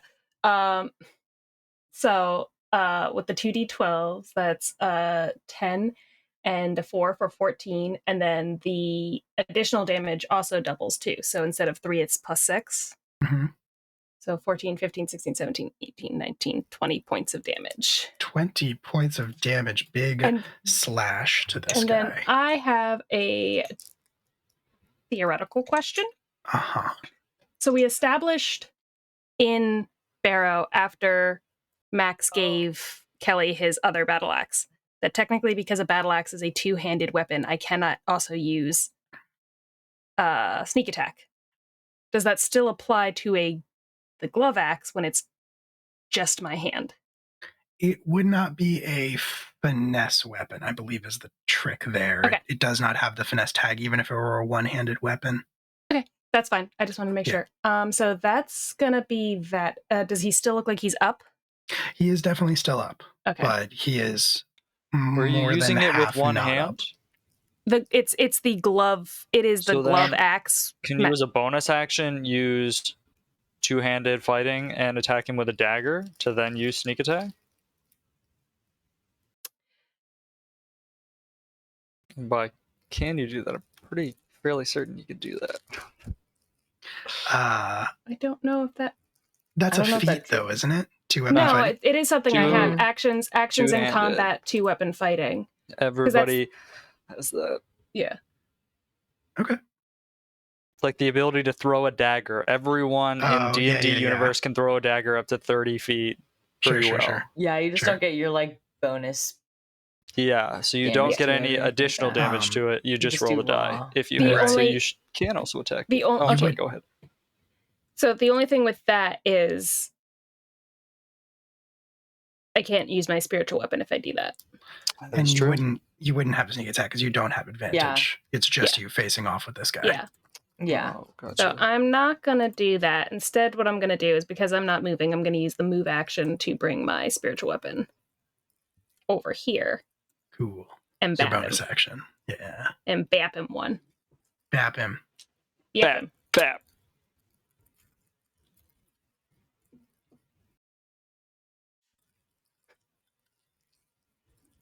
So that's a 13 on the die plus 7 to hit. So that is 20. That hits. So that's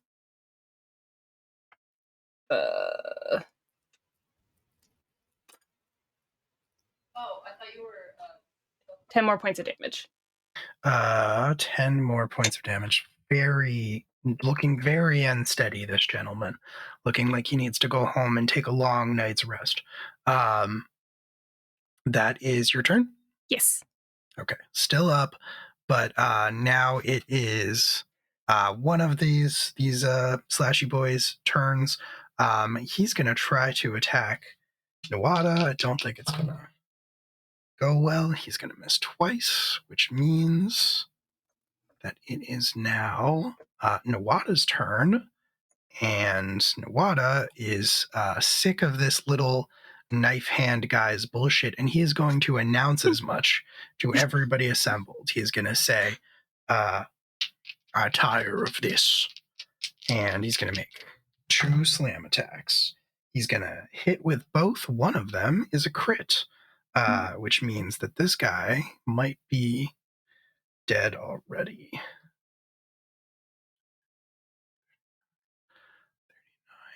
And this is 8. And 8 is actually not taken any damage, which is interesting. Okay. Fantastic. All right. Dead already is a great band name, actually. Okay. He slams this thing twice, and then as he has like hands on either side of it, punches it twice, basically big body blows directly to it. And while it is reeling, he kind of like grabs it by the arms and lifts it over his head. You see him tilt his head back, and his jaw kind of distends and opens unnaturally far as he just forces this entire creature down his mouth and into his stomach. He swallows it whole. And a whole bunch of bad stuff is going to happen to it, but that's probably the last you're going to see of 8. I mean, I imagine his stomach acid is pretty inhospitable. It's not great. It's not great. And that guy was already not looking too good. But yeah, that happens. You see him just force this entire creature down his mouth and into his stomach. That's a fun thing that happened. And yeah. That is Nawada's turn. Things are starting to look up for you all. Things are starting to look up. The 9 Hulk is dead. We'll just go ahead and take him out of the initiative order, which means that we are looking at number 5. Number 5 is still up somehow and is going to try to bite Hunter. Wait, you gonna do a thing? No. Or are you just gonna say no? Oh, okay, all right, cool. Then he is I can disagree. He is gonna try to do that. Yeah, just fucking grip it and rip it, baby. Slow that down, dude. Thank you. Crack one for the big boy. Thank you. Super appreciate it. Amazing. All right, cool. So does a 21 hit you, Hunter? Yep. Okay, cool. You are going to take, that's from number 5. You're going to take 6 points of piercing damage. I need you to make a wisdom saving throw. Oh. Nat 20. Don't forget with disadvantage. Oh, no. Hell yeah. Nat 20? Mm-hmm. Okay, you are fine. You do not feel the edge of madness starting to like creep into your head the way that you did in the basement. But again, your connection to Ak kind of edges it out and shoves it into the corner of your brain. Well done. Well done. So now, having that having happened, it is Hunter's turn.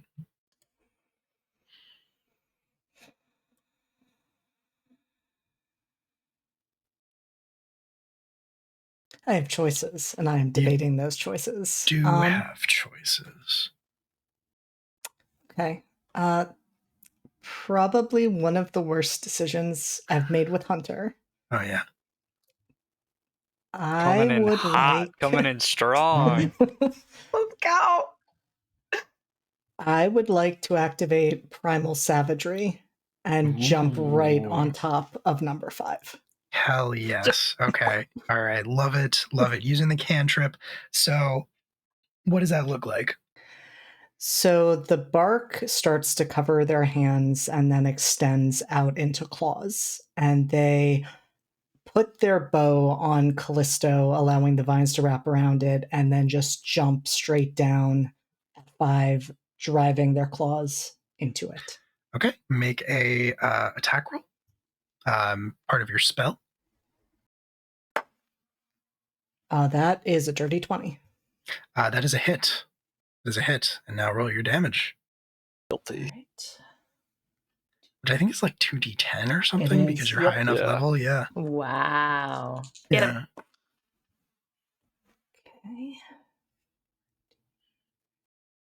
Yeah, your just nails done before fucking this grip fight. it, rip it, That- baby. Hey. Lock that down, Yay. dude. That is dude, going to be grab one 18 for the points of big damage. boy. 18 points of damage you drop on top acid of this damage. thing. Acid damage, yeah. 18 Oof. points of damage you drop on top of this thing, and you kill it. Do you want to describe that? Hunter goes right for the eyes and just drives those claws straight through into the brain Good. and just kind of crouches over it with it impaled on their claws, looking a bit horrified at what they have just done. Oh, man, Max Miller has never been more attracted to anyone. Max Miller's just like can't hide a giant like blushing face. Like wow. For the first Okay. time, turns away from Ryan. For the first time. Ryan never stabbed anything's eyes out with his bare hands. Also, thank you Yeah. for the donation, Yes. Hatter. I was like, yeah, Yeah, wow, we super thank you. appreciate it. Thank you so much. Well on our way. We are here. All right. Amazing, Hunter. Good turn. Also, you can still take your bonus. Yeah, casting the spell is a bonus action. Yes. Casting the spell's in action. Oh, no, sorry, you're right. Yes, casting the spell is an action. You make the attack as part of the spell. So technically, you actually still have an attack and a bonus action because you have you can attack twice. Right, Corey? Yep. You have extra attacks. Since he's my fellow player, I'll say yeah. He can take as many attacks as he wants. You get. You can't. So you can't cast the spell again, but I'm this is the the thing. I was gonna say, I'm the only person who doesn't get 2 attacks because of my class. I think everyone else's class allows for more than 1 attack. Yeah. Funnily enough, both classes I took, Rogue and Cleric, are the 2 classes where you do not get a second attack. Yeah. Which is I will say whack. that casting Primal Savagery is an action, so that would have used his action, and now he has bonus action and movement. If I'm being honest. Okay. All right. But somebody just donated, so like, why not give him an extra why not attack? just give me another action? You can take your bonus action to tell Callisto what you want to do, but also I think move yourself off of Callisto. I would like Callisto to stomp at number 11. Number 11. Stomp is. Which is not going to happen because that is an 8. Okay. Yeah, it does not quite do it. Number 11. These little razor-handed guys are quick and pretty tough. So no dice there, unfortunately. Quick and pretty. Quick and pretty. Quick and pretty. Amazing. All right. Cool. After Hunter, Max Miller's turn. Okay, here we go. Max is going to step right in front of Ryan, turn his back to him, face Hunter and these 2 big boys. Well, 1 big boy and 1 small boy. Yeah. These 2 cuties, and is going to first attack the big cutie.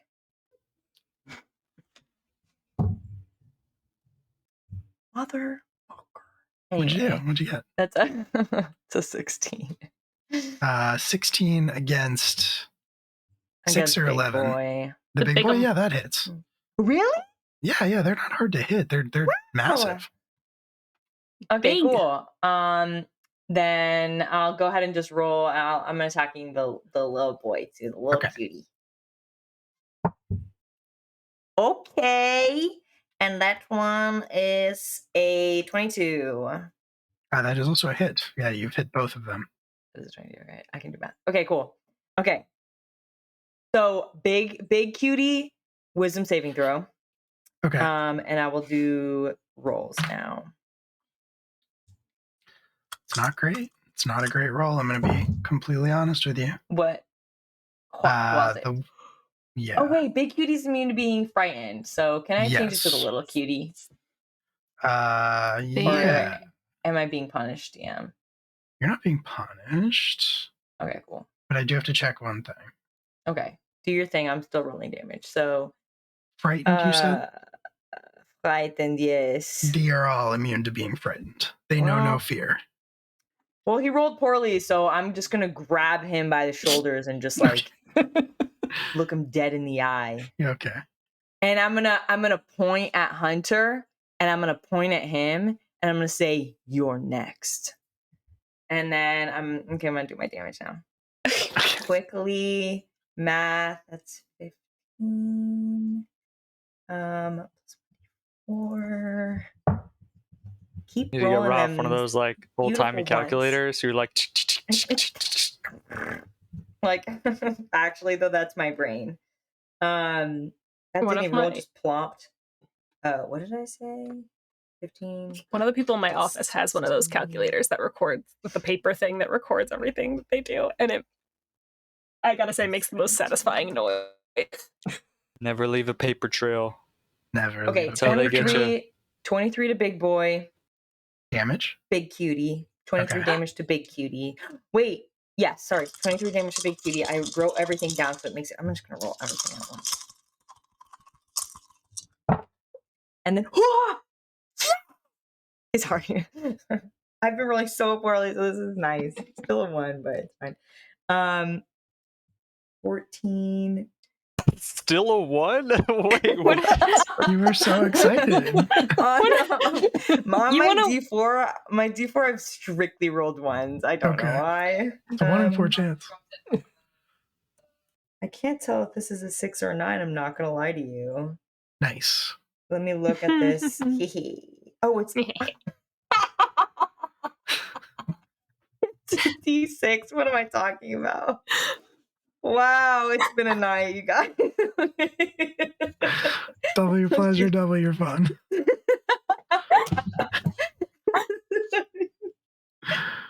21 plus it's 27. I'm on the little boy. 27 damage to Yes. 11? Okay, all right, cool. Incredible. Okay. 27. Definitely not using a calc app here.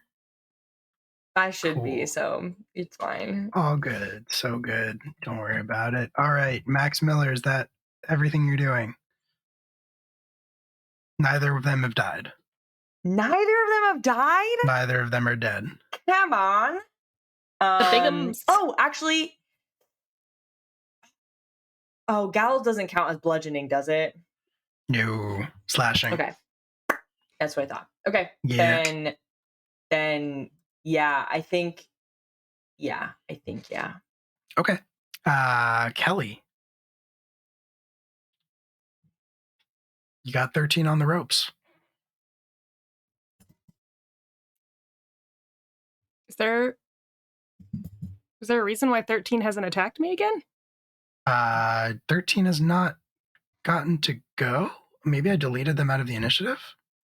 Yeah, because I just stabbed him. 13 tried to go, and I think messed up. 13. Wait, are you on here twice? No, hold on. Sorry. Let me look. I was gonna say what?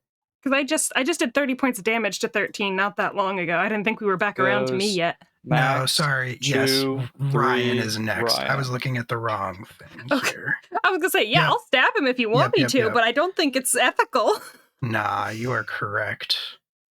I'm Wayne sure it's perfectly ethical. It's fine. Wayne is before Kelly, so I was like, hold on a shit. Yeah, Hold on a that's second. I was This like, shit's illegal. I was like, we can't be back around is to me. Illegal.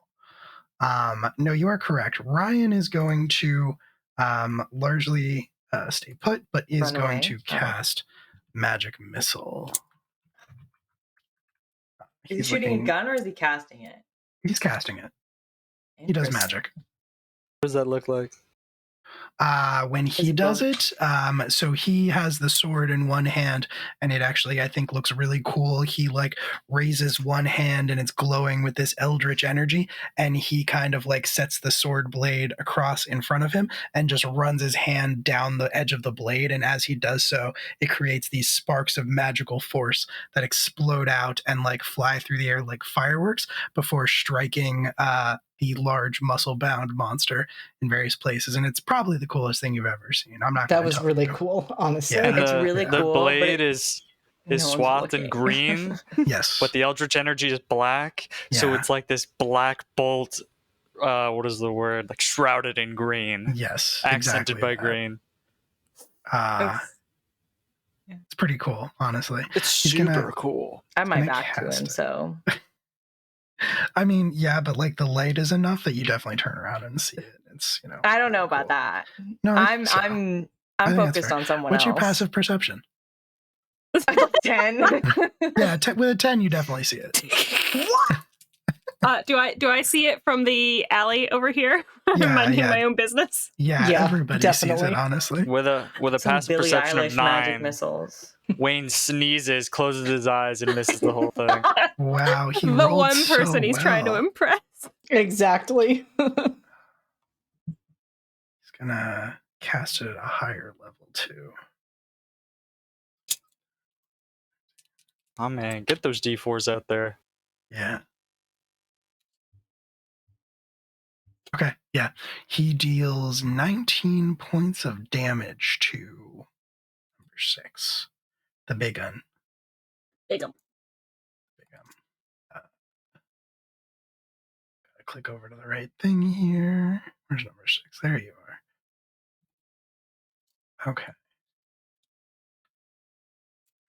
Fantastic. Yeah, the bolts sizzle, the magical bolts sizzle against the exposed muscle and flesh of this creature, who roars in pain and kind of spins around in place again, trying to find the source of his torment. But at this point, it's kind of all of you, and like the tides have kind of turned against them in this fight.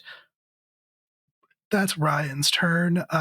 This sad little gray guy is going to try to.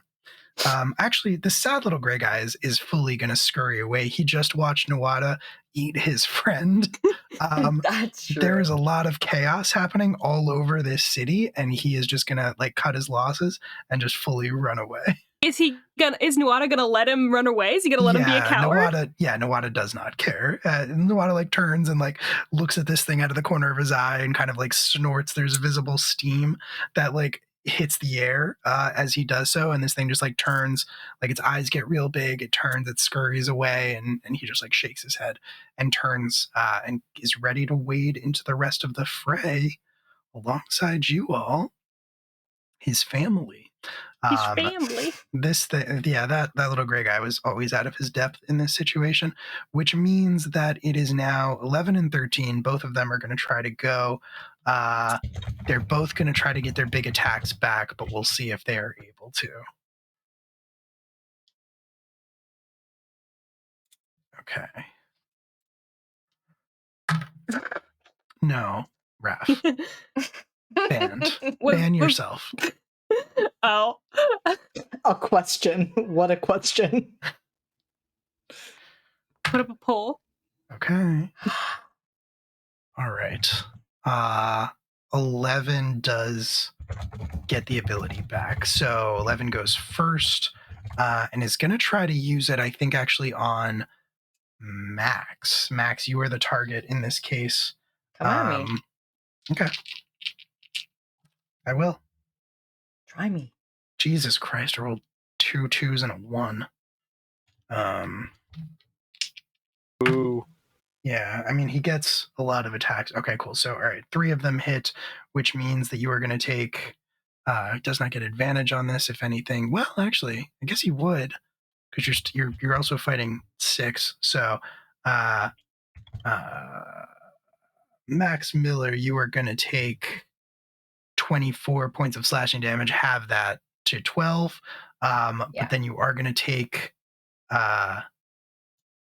21 points of No, I guess it's just once. So 7 points of psychic damage. Okay. Yeah. Okay. Cool. Oh, actually, sorry. No, he doesn't get the psychic damage on this one. So remove that 7. Okay, so just the 12. Yeah, just the 12. Heard that. Amazing. Okay. He lashes out at you again, is kind of slashing against you. You don't feel particularly bothered by this, but Kelly, over in the corner, you might be bothered by the one that you are still kind of going toe-to-toe with, Solo, as he does not get his ability back, but he is going to make 2 claw attacks against you. Does not get advantage on them, though. And he rolled a 3 and a 5. So get bitched. I just bob and weave, motherfucker. He is bitched. That's good. You bob and weave. You are fighting a man with knives for fingers, and you are outmaneuvering him. Six is up. Our big Hulk boy who remains is gonna get a chance to go now, and he is gonna try to do kind of the same thing he has been doing all along. Actually, he's gonna see, because there are so many of you around him.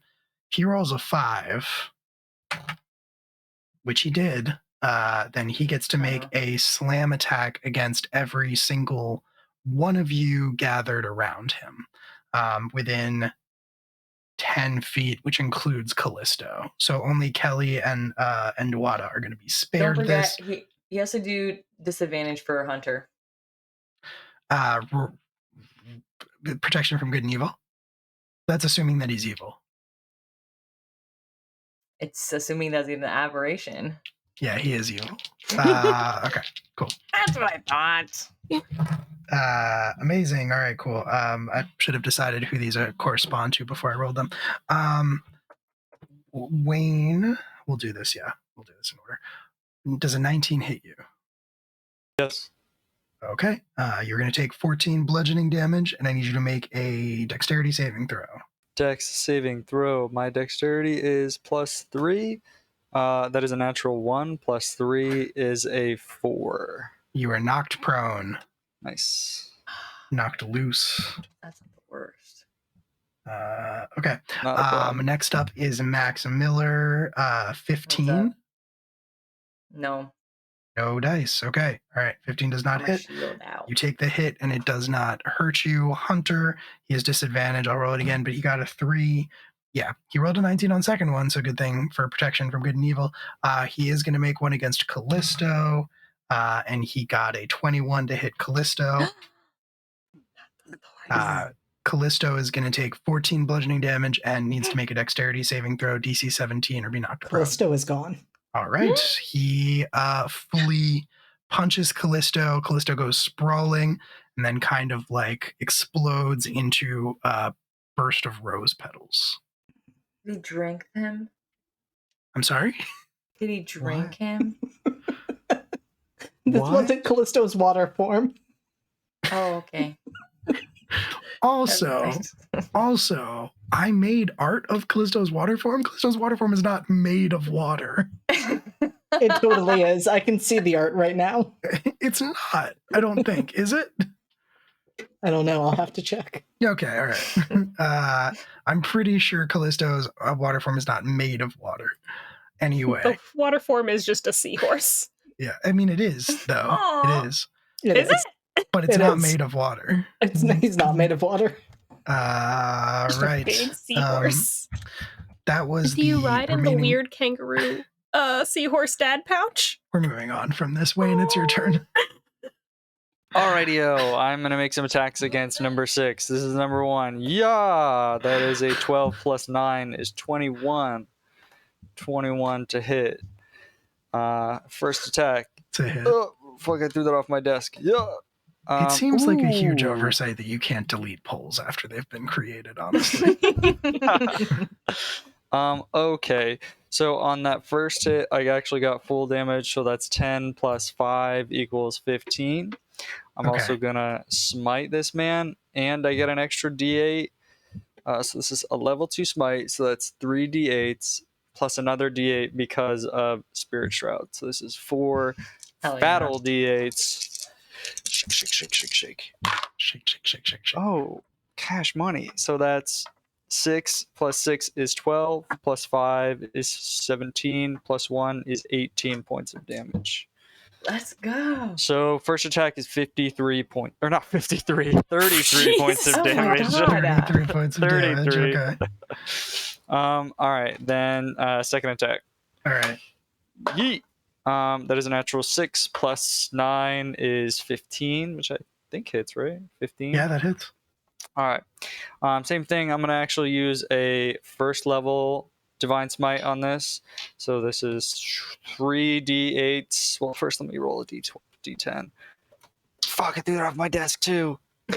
Honestly, that's okay. If you want to roll the damage, you can, but I don't think there's a mathematical way that you don't kill this thing. I'm gonna roll the damage. Okay, yeah, roll the damage anyway. 8 plus 7 is 15. Plus 7 is 22. Plus 4 is 26 points of damage. Wayne. Yes, you do it. Slices through this guy with his Gritsky stick, and each time he cuts through it, a trail of ice follows it, goes through leg 1, goes through leg 2, goes through the midsection, and then Wayne just big boots this guy in the chest, and the whole thing just shatters. All of his limbs fall off. Yeah, it does. Yeah. My Mortal Kombat finisher. Yes. And then I pull his spine out of his neck. I rip his spine out. Just the icing on the cake. Amazing. All right, cool. Yeah, he shatters into a million pieces. He is vanquished and dead. And at that, that means that it is now Kelly's turn. Cool. I'm gonna continue to clean my alley out. Yeah, you've got 13 on the ropes. There's an 18, so 18 hits, I assume? 18 hits, absolutely.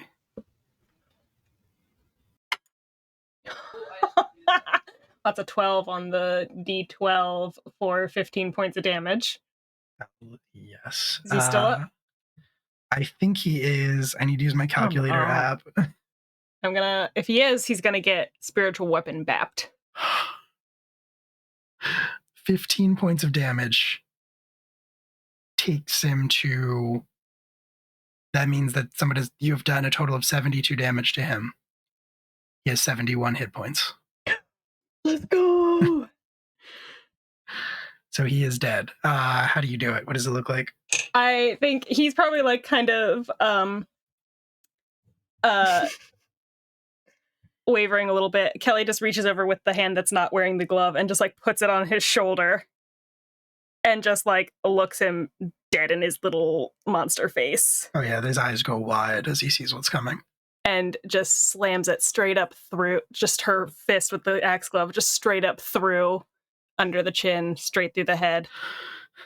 Incredible. There's exactly one of these little guys remaining, and it is Nawada the Huntsman's turn. Well, actually, you still have your spiritual weapon, Kelly, if you want to. I don't know if you can move it that far. Hold on. Callisto's gone? Yes, Callisto is gone. Tragically. I can move it 60 feet. This is 30. Yep. So I think Kelly does that, rips her hand out of it, turns, and just like whips it like a marble straight over to hit him for the 17 hit. 17 does hit. Okay, that's It's like a Gatorade bottle cap. Gatorade bottle cap. It's only going to be 6 points of damage, though. Okay. All right. 6 points of damage. This thing does not go down, but it does wince in pain. It looks around. It realizes that it is not in a great position here, unfortunately. And then it is Nawada the Huntsman's turn. And Nawada the Huntsman is going to fully just rush across the battlefield with actually pretty normal speed. Can he swallow this thing whole? Let's find out. I feel like he can. Well, you know what? We're gonna play by the rules. What if we're chanting for him? Yeah, what if we're reminding him that we're his family? What if we give him a rainbow loofah? What do you say?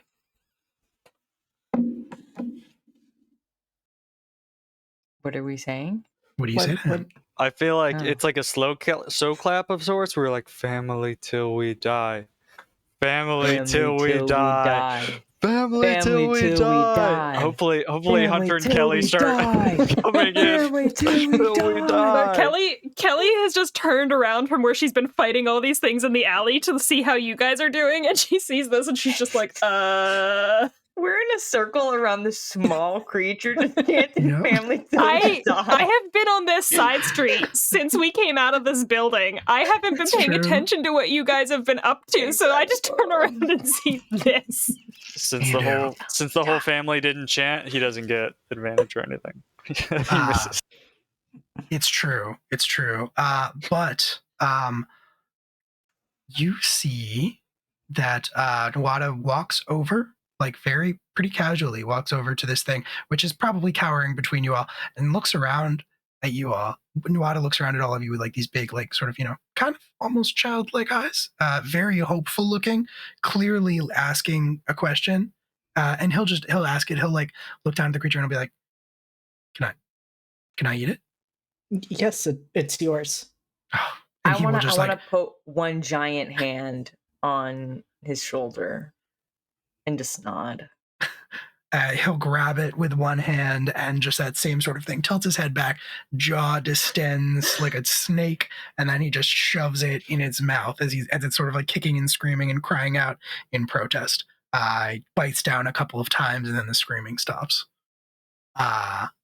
And yeah, that is the end of that's all that he's going to do this turn, because all of your apparent enemies have been vanquished.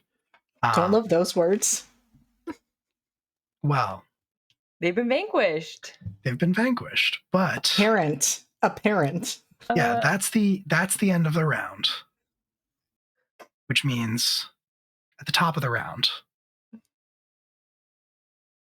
you hear a commotion from above you. No, bruh. In Lamplighter Tower. And you hear the sound of glass breaking out of one of the windows. Somebody's stealing the sand. Delete that. Who's that? Oh. You hear the sound of glass breaking above you. And you look up, all of you look up, and you see a figure that has leapt out of the side of Lamplighter Tower, fully maybe 50, 60 feet up, you'd guess. And they just sort of drop straight down. They land pretty much right in front of you, Max. And then they sort of straighten up to their full height. And you see a woman. You see a woman standing there, and she has on a nightgown, like she was roused from sleep unexpectedly. She's pretty. She has this sort of long, very lustrous brown hair that kind of comes down over one shoulder. She is not like made up at all. She like looks like she was roused from sleep in pretty much every aspect. But she looks around, and I need to consult I have this information. Cool. Kelly, I'm going to say you are too far away, but Hunter, you notice as she straightens up and looks around, even though she looks like a very normal woman, a very normal human woman, there is something under her skin moving and writhing, bulging out in some spaces. Straightens up to her full height, and she looks around at the carnage that you've wrought, at all of the bodies that you have laid out, these creatures, and she focuses her attention, I think, kind of in your general direction, and says, What have you done with my children?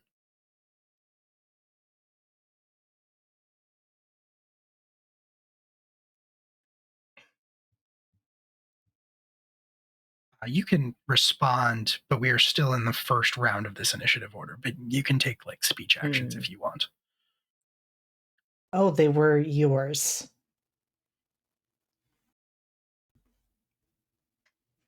Kelly just yells from the alley, and she says, "Executed them." Apple don't fall far from the tree. They're just as ugly as you, bitch. And then Wayne goes to high five Ryan Beckinsale. She shakes her head and says, "Then I will require new children." She flings her arms out in front of her, and the skin covering every inch of her body bursts like a balloon. And she sprays worms on everything in a 10 feet from where she is. Let me put her on the board. Are these like those other fucked up worms that are those like those fucked up worms? Thanks, I hate it. Oh, worm? Those are like the worms that tried to get me in the basement. Yeah, there she is. Oh, worm? That's fucking good. There Thank she you, is. Steph. Worm on That's a string. beautiful. What sins will they commit? Cool. All right, so this is where we're at. 10 feet is gonna get everybody except Hunter and Kelly. You all need to make dexterity saving throws. DC 19. Plus, how much is your bonus, Wayne? Plus 2. Think you're muted? Yeah, okay. My bad. Plus 2? Yep. Ooh, DC 19 Constitution saving throws, you can add 2. Ooh. I'm in danger. It's dexterity saving throws? It is a dexterity saving throw. All right.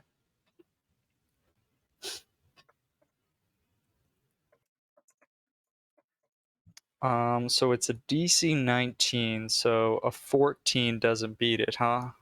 14 does not beat it. What about a 5? 5 does not beat it. Well, joke's on her. I've got 2 hit points, so That's rough, buddy.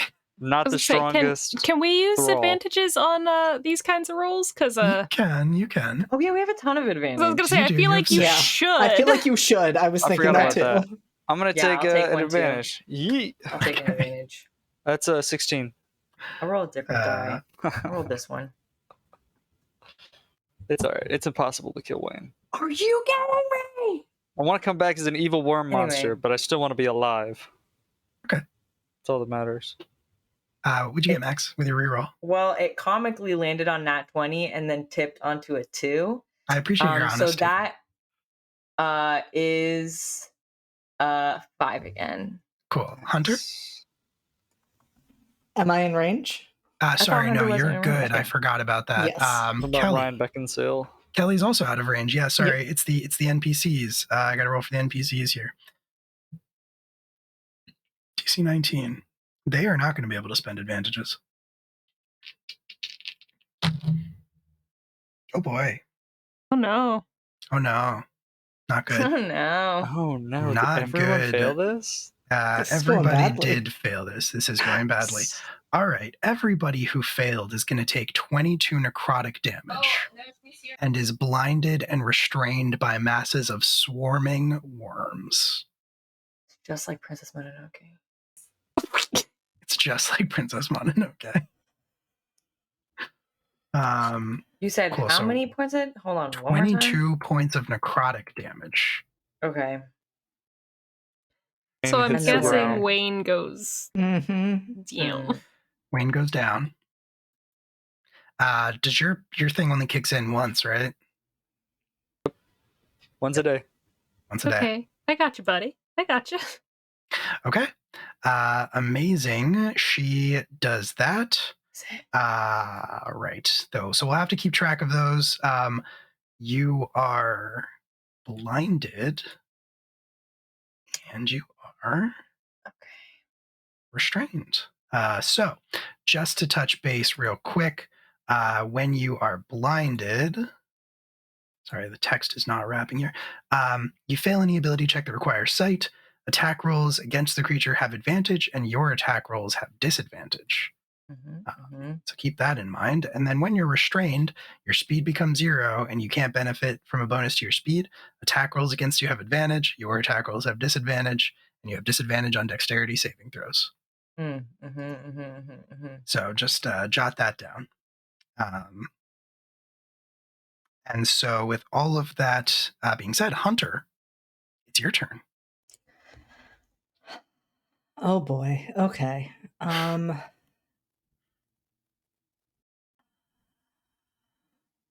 Okay. I am going to move. Okay. Not too far, just about there. Okay. And you know what? Why not? I'm gonna pull out the revolver that I've had for months that I haven't used, and I'm gonna take a shot. Okay. Yeah, no, I think that is a very reasonable panic response from somebody from Ohio. You can absolutely do that. So roll to attack. Roll your attack. That is a 24. 24 hits. Yeah, no whammies at all. Rammies, no whammies. And that is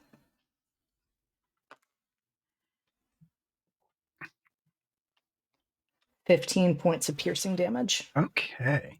But that is a regular non-magic revolver. That is true. Yep. It's just weird. Just so you know, flaming arrow lasts for an hour. Yep.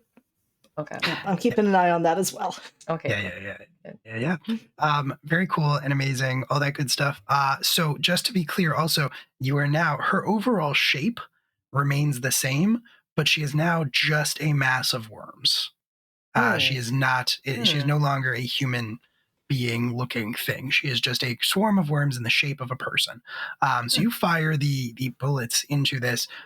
You kill some worms, but it does not seem to bother. And it's Max Miller's turn. Okay.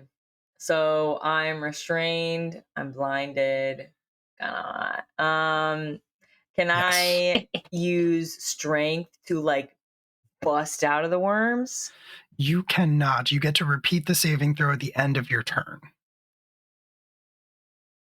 I heard that. Okay. Can I can attack, but it's disadvantage, right? Disadvantage, yeah.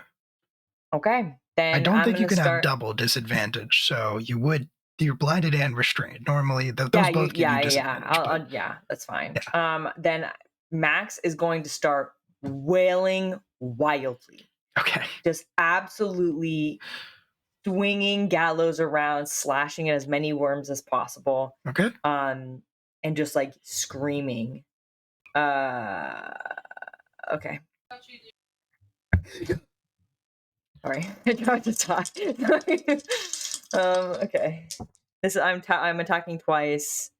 My first attack, it's not really good. That was the cutest. That was the so cutest. Adorable. Junie. Precious baby. That is a 13 to hit the worms. 13 to hit the worms?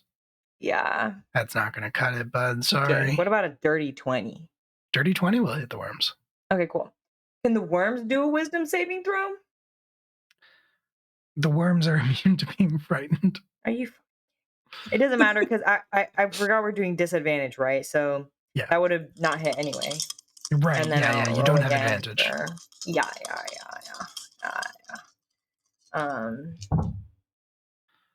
Oh, I rolled the same thing. So, yeah, no. Just wildly, just like. Yeah. I'm still big though. Hey, you know what? That's great. You're huge. That's a bonus. Yeah. You are huge. And I look great covered in worms. Yes. Honestly, incredible. So, yeah, you do that. Ryan's turn. Can I ask a question? Yeah, what's your question? Where are the ravens? And are they hungry? Interesting. Could you see through their eyes? Around. I can't, but I have to do that on my turn. Yeah, the ravens are around. You are blinded. You could potentially try to see through their eyes. You have to do that on your turn. If you want to try to make an animal thing, animal handling, an animal handling roll, for sure. Yeah. Okay. I will. Okay. I'll do that. All right. Do it. That's an 18. 18 is great. Okay, so yeah, I will say that the ravens do kind of suddenly like fly down from where they have been perched watching you, like they always are, and they are going to harry the worm person. Probably not do any actual damage, but I will factor that into future rolls. She might have disadvantage from that. Cool, thank you. Yeah. That was a very good roll. I can't and hear a very them, but I good idea. can feel them. All right, cool. It's Ryan's turn. Ryan is gonna, I think, also. Ryan actually cannot move, so really can't do much. Ryan will try to.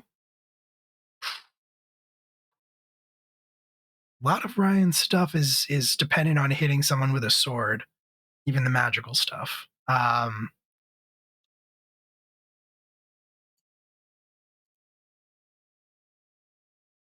Interesting. Okay. Ryan is going to try to... Oh, actually, yeah, okay. So, Ryan is going to try to cast a spell. Neither of these effects say anything about not being able to cast spells. Is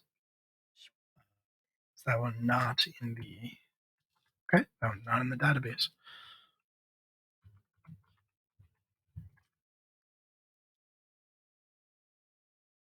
Cool. Where's this?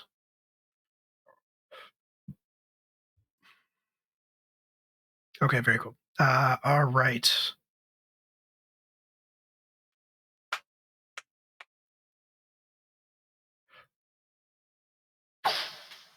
Very cool. All right. Ryan is going to throw his hands out in front of himself and say some magical words, even though there are worms clogging his face and his mouth. If my cursor could stop disappearing, that would be so sick, actually. All right, cool. Yeah, Ryan is going to do that. Is going to cast Rhyme's Binding Ice. So a 30-foot cone is going to erupt out of him. Not going to hit you, Max, but it is going to hit her. She has to make a saving throw, a Constitution saving throw. We'll see how that works out for her. She's actually pretty good at that. All right, cool. So she made the save. She is going to take some damage, but she's only going to take...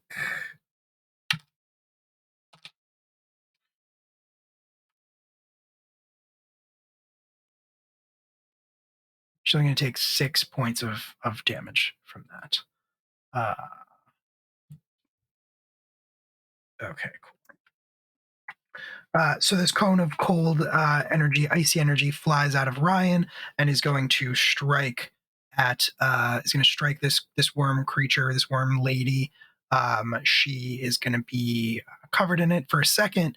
You know, this frost kind of creeps over her, and for a second you think that maybe she has been trapped by it. She's been restrained, and then the worms kind of all like shake and writhe simultaneously, and it shatters the ice that is clustered around her entirely.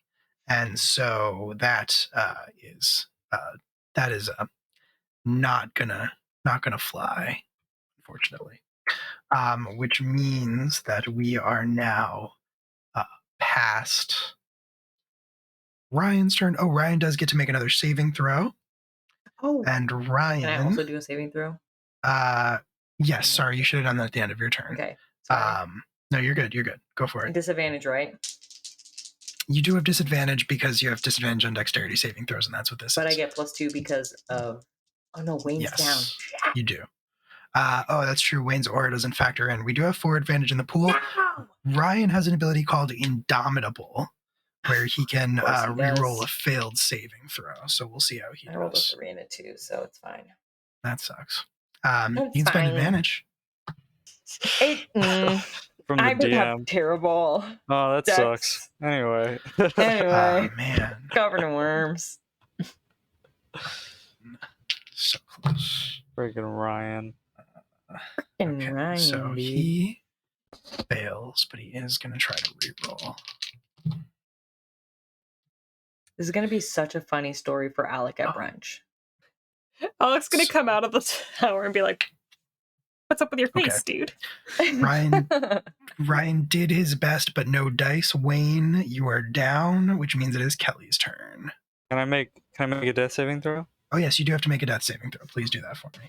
That's a 3, and because I make my death saves with advantage. Almost lost it. And that 20. Let's go! Let's go!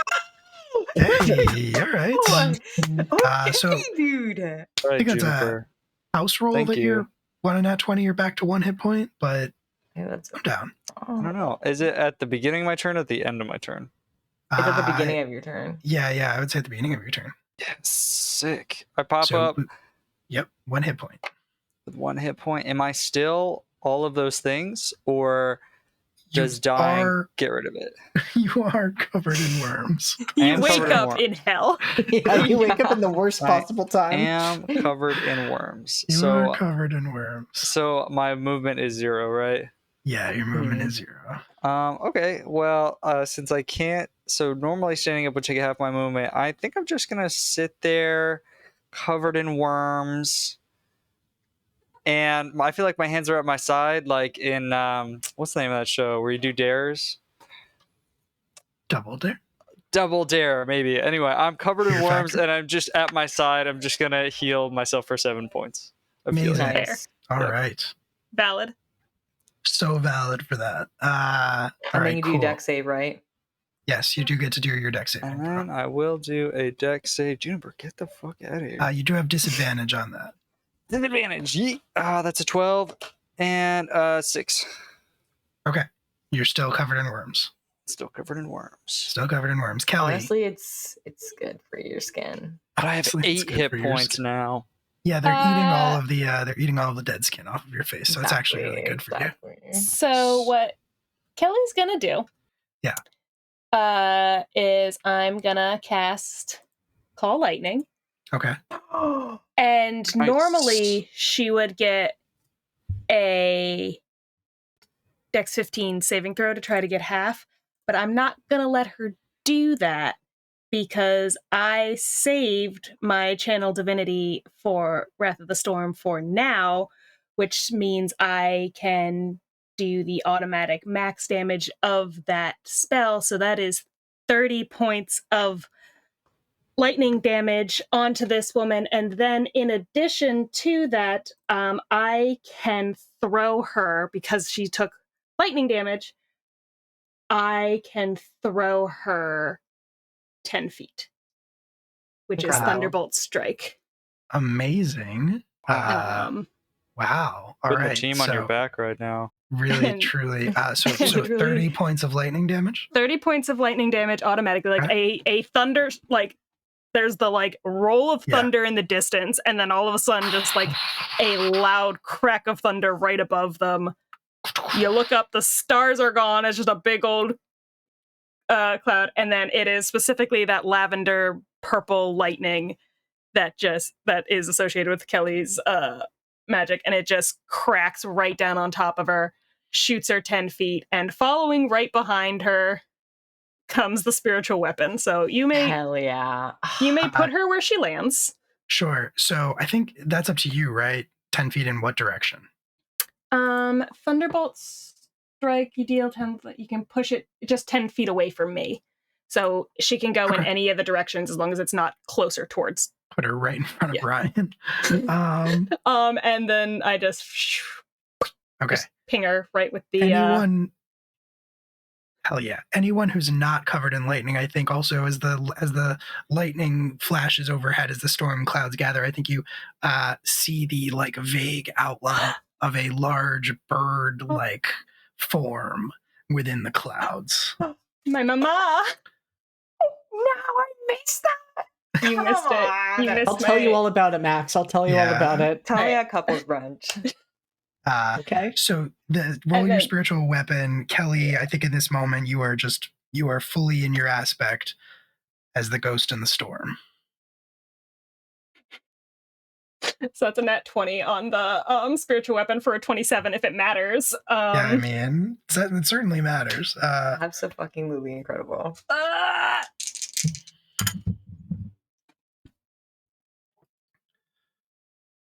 Those are, I do not think that'll work. Those are 2 8s. 2 8s. So 16, 17, 18, 19, 20, 21, 22 more points of damage on top of the 30. Okay. Damn. Jesus. Incredible. She is pissed. She is very angry, and she has this sort of you still hear her voice, but it is wet now because it's worms. It's coming out of worms, and she is going to say, "You cannot stop what is coming." You're not the first person to say that who we've stopped. Kelly, that is your turn. I'm assuming that was a meaty turn, so I'm assuming you're done. Correct. As you say that, and as she says that, Nuada, lying on the ground, is not even going to bother to make a saving throw because he's going to spend a legendary resistance to succeed automatically. Get her. And so he is going to he's going to start to rise to his feet, and as he does so, he is like fully he stands up and he looks bigger than he has to you, even though he is a huge person, like about 8 feet tall or so. He looks bigger, and the worms that have been covering him actually shy away from him. They actually kind of like leave his body and start to like wriggle their way across the ground back towards the mass. As they do so, he stomps on them and just absolutely squishes them under one of his feet, his bare feet. And he is going to say, I know your scent. You reek of the dreamer.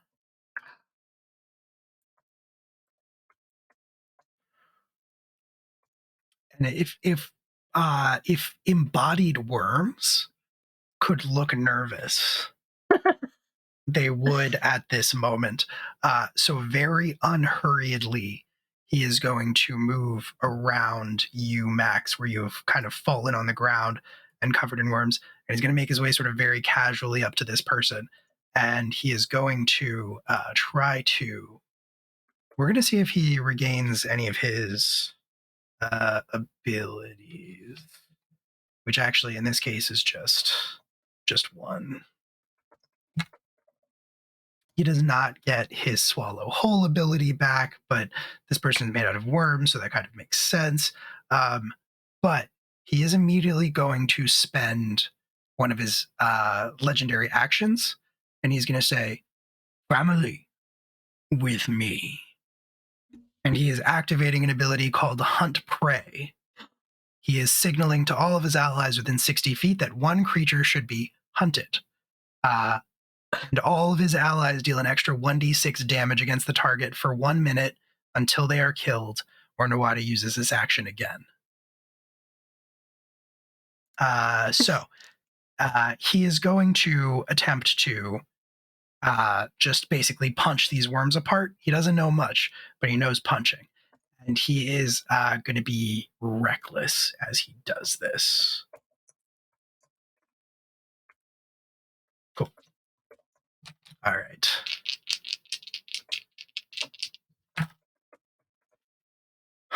He could have rolled better. Oh wait, no, sorry. He is reckless, so he gets to roll with advantage. Okay, those are much better. Right. So both are going to hit, which means that the worm lady is going to make a Constitution saving throw. Because she's immune to a lot of things, but she's not immune to this.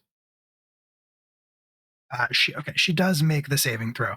So she does not lose a limb, but she is going to take a whole mess of damage. Yeah. So. All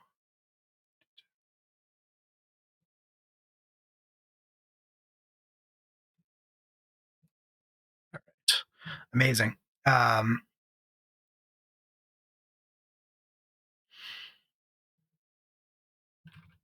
That is pretty much all of Nuada's turn, which means it is the top of the round, which means it's the Worm Lady's turn.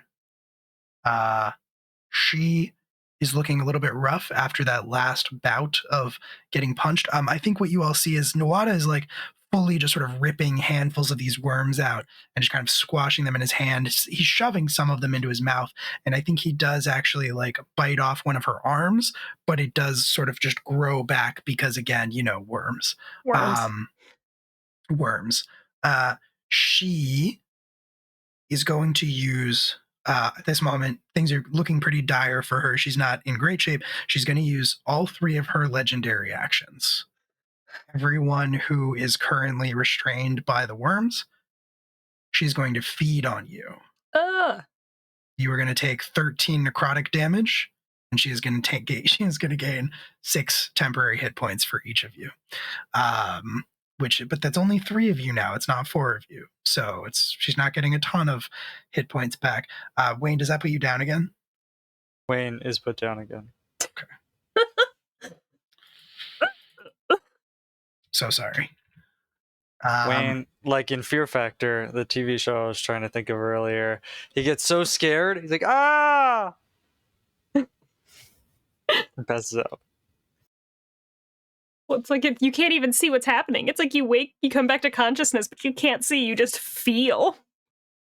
Sensation is worse for your fear and your brain than sight is. That's been proven. It's true. It feels so gross. I fell back asleep. Hunter,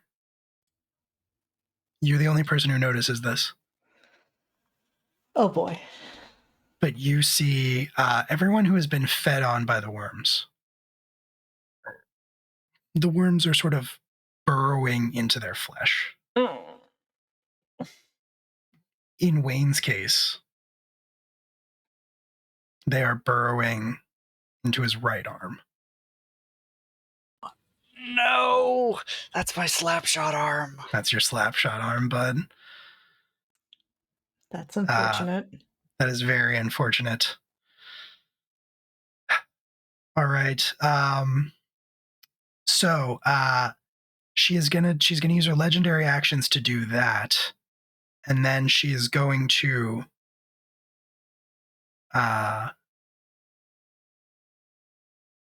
actually. She is still very panicked looking at Nuada in front of her. I mean, if she can be panicked, that is hard for you to say.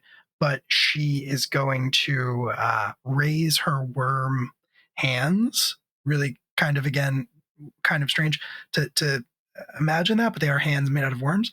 And she is going to say, this land does not belong to you anymore. Go back to where you came from. And she is going to blast him, or try to blast him, with 3 eldritch blasts. 3 beams of crackling, sickly, blackish green energy are going to fly at Nawada. She has miscalculated somewhat. Nawada, you've seen this ability in action before. Nawada has an ability called Magic Eater. Whenever he is subject to spells that deal damage, he can devour that spell instead of experiencing any of the effects. He takes no damage. He regains hit points equal to the damage he would have taken. So she is healing him with these 3 bolts of Eldritch Blast.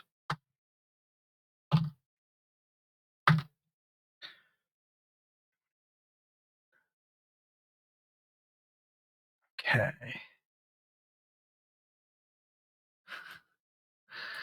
He is going to regain some hit points here. And she has wasted her turn. Foolish of her indeed. Well, she didn't waste her turn. She did put Wayne down again. And I think that's all she can do. She had to use 3 legendary actions to heal herself. She cast Eldritch Blast. Yeah, that's pretty much all she has at the moment. And if she moves away, Nawada will eat her. So she's kind of stuck in place. Hunter, your turn. Okay. So yeah, things didn't go well with the revolver. So Hunter's gonna go back to their trusted bow. Okay. And with that, Hunter is going to cast Ensnaring Strike before they fire. Okay. We're going to see how this goes. Mm-hmm. Not well with the first attack. We do have 4 advantage in the pool, I will say also. Shall I? Do it. This is a big fight. Big fight. Absolutely. Okay. Then that second one I'd rolled was already a 16 plus 8 is 24. That's a hit. That's a hit for sure. Cool. I can't remember how much damage my bow does. It's a d8. It is. And that is only 6 points of damage. Okay. 6 points of damage. What did you roll? Did you roll 6? I rolled no, I rolled a 2 plus 4. Okay. All right. Right. Cool. You do some damage, and flame arrow, I think, is still active. Oh yes, right? and that is the d6, Cool. which I rolled a 1 on. This is going well. Okay, that's fine. And the d6 from Nuada too, right? Yeah, you also get a d6 from Nuada's Hunt Prey. That was a 6. Yeah. Nice. That was finally a 6. Very good. Big damage. We're piling it on. You did cast Ensnaring Strike. I did. That is a strength saving throw. For restrained. Worm Lady is immune to restraint. Wiggles right out. Yeah, wiggles right out. Sorry. That's okay. Max Miller, it's your turn. So I have been forgetting something. Classic Max. Classic Raph. I've been blame Max Miller. Okay. Yeah, right. It's Max's fault. Sorry. I've been absolutely not attacking recklessly, which I should have been this whole time. That's true. Which I'm gonna do now. Okay. And I'm gonna do that. So that's just gonna cancel out your disadvantage. Yes. Okay. So it'll just be regular. Attacking recklessly. I'm just going to go ahead and roll both right now. Both of my attacks. Okay. The first one is a 17. That's a hit. Oh my goodness. And the second one definitely hits because I got 17 on the die. So yeah. Those are both hits. Cool. Sick. Nasty. All right. Okay. So immune to being frightened. I think Max still yells, I think instead of yelling as like the fear factor part of it, he's just gonna open his toothed beak and just start like chomping on the worms. Okay. But I'm attacking with Gallows. That's all narrative. Okay. And then I'm gonna roll my damage. So I'm just gonna roll all of it at once. So that would be for each attack. D12. So big old bird mouth, but a human scream. Yeah. Thanks, I hate it. What is that? I have no mouth, but I would like to scream. Is that the name of that story? Yes. All right, I'm gonna use a calculator. That's a 12 on that dice. Let's go. Okay. Then that's a 12 on the dice. Let's go. Plus this. Plus. Okay. Plus. Okay. Plus. Okay. Plus. And don't forget the D6 from Nuada. For both attacks or just the one? It's per attack. Okay. So that is a total of 53 damage. 53 damage. Wow. Fucker up. Moly. Yes. Holy shit. That is I'm chomping on the worms. I'm yelling in man yell. And I'm attacking recklessly and slashing it. Okay. I think I'm just like swinging Gallows around. Yeah, absolutely. And you are just like tearing. People are getting out of your way. I mean, it's not too hard. Nuada is like almost like preternaturally aware of where your axe swing is going. Ryan is laid out on the ground. Wayne is laid out on the ground as well. So you are not in danger of hitting anybody else, but you are just like sort of tearing chunks out of this worm person as you swing Gallows around this gallows bladed axe that's flying on the chain that's normally wrapped around its hilt. It's just ripping chunks out of her, and she's like getting smaller. She's doing that sort of wet, unearthly wailing as more and more of her is cut away. Ryan is not going to be able to do anything. Wayne is down. Kelly. Is she an aberration? She is an aberration. Well? Okay. So Call Lightning lasts for up to 10 minutes as concentration. So I'm going to strike her again, but she can make her dex save for half damage if she wants this time. Okay. She's going to try.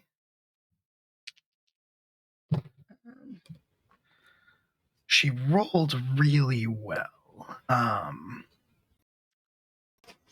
Actually, 25 makes it, but she still takes half damage, I think. She will still take half damage. Okay, cool. So as you call this lightning down on you, down on her, you see her like her worm head, which has these just like sort of two hollow spots where the worms haven't filled in that are kind of approximating eyes. She like tilts back. She looks up at the thundercloud overhead. She looks across at you. And she says, "You are no one. Who do you think you are?" And then I'm gonna just slam the violet thunder lightning bolt down on top of her. It would have been 21 points. She'll take 10. And then when it clears, right before I slam her in the back of her little wormy head with the spiritual weapon, Kelly's just gonna kind of shrug and say, "Right now I'm the ghost in the storm." Lavender lightning bolt strikes down from above, hits her full force. Well, not full force. She tries to get out of the way.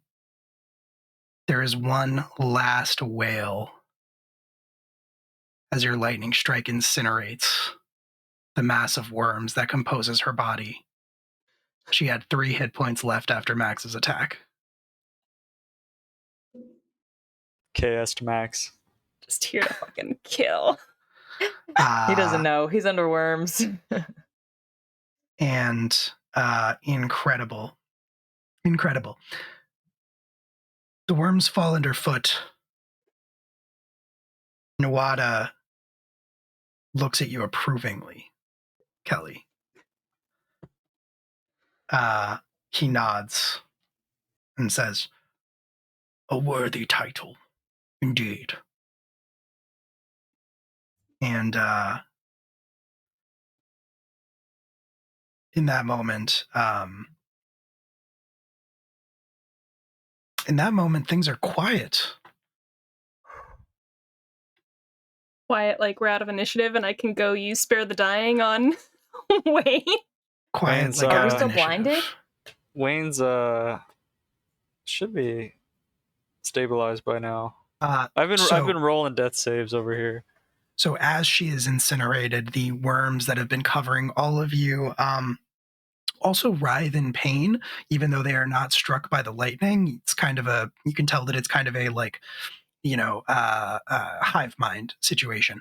And they do basically release you all and try to get away. But Nawada, who has like fallen to like his hands and knees, is scooping them up by the handful and just shoving them in his mouth. And if any of you like look at him questioningly or looking at him while he's doing this, he says, "You have to do this or they'll just reform." Of course. Yes. Would you like to help? He'll hold out a handful of worms. No, no, thank you. Yes, cousin, yes. And it's just Max Miller and Nawada the Huntsman on their hands and he's just like eating Max Miller handfuls will of not do worms. that. Do the birds come down to help? Come down. All the Yeah, the birds come birds. down to help.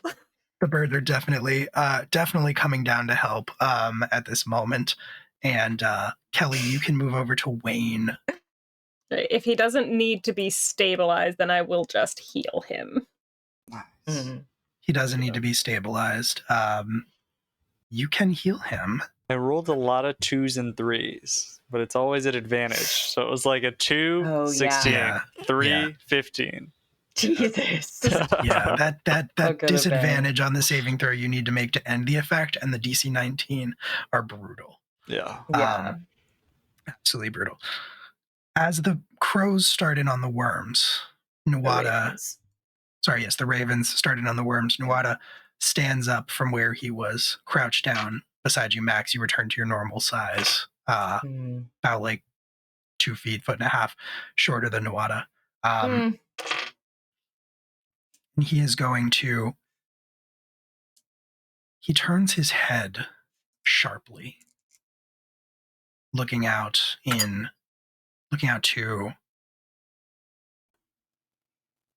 the east. Sorry, no, the west, which just looks like part of the city to you all, but you kind of get the sense that what he's looking at is farther. And he says, "I must go.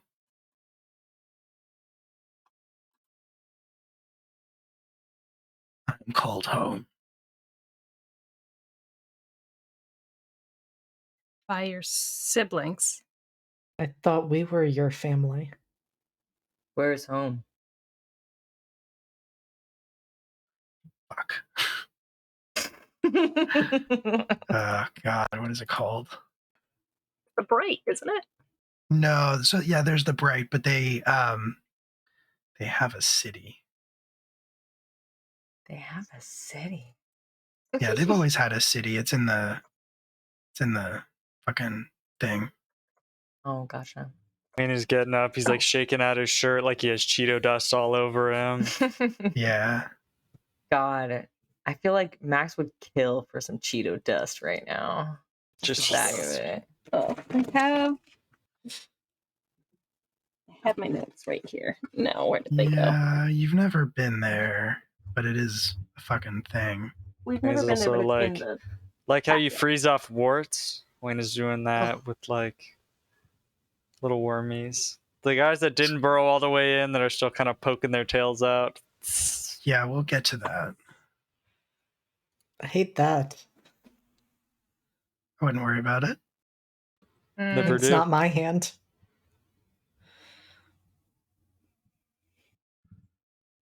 Wayne puts on a very positive face. pretty terrified on the inside. That was close. That was closer than it's ever been. Yeah. That was really close. Thank God for advantage, huh? Thank God for advantage, honestly. It's like when you pick somebody up after they had like a concussion. They're like, "Nah, dude, I'm good. I'm awesome. I'm great." Shaking, like I'm fine. Everything's great. I think I need to go to sleep. All right, there we go. Did you find it? Yes. He looks off in the distance and he says he's still not looking at any of you and he says, Ilsis. Which you would all know is the long abandoned city of the Danan. It's kind of more of like, it's like a ziggurat more than like a city, but you know that it's populated by the remains of their descendants, their brethren, the mad elves, essentially.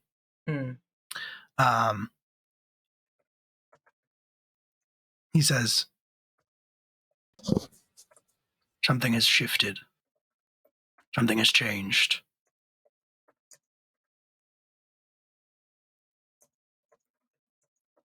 Who calls you? My brothers. My sisters. They claim to be there. We must gather. And he looks around at all of you. He looks a little sad, actually. And for the first time, Nuada, ever since you met him, has, talked about his feelings, talked about like emotions, but in a very sort of theoretical way. Like he talks about emotions and feelings in the way that he thinks they would feel. This is the first time that you have maybe seen something genuine. He says,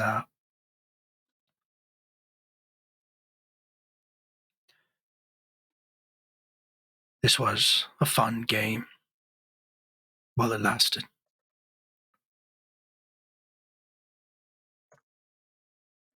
I enjoyed it.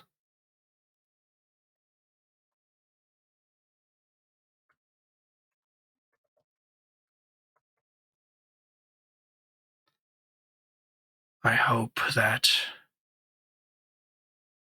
next time we meet, I will not have to kill you.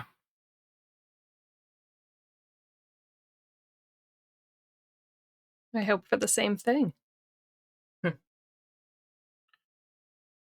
If this is the last time we may meet under these circumstances, may I?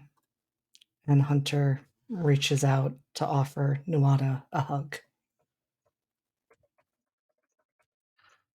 You go to hug Nuada and he returns the hug and he kind of like opens his arms to the rest of you, like bring it in.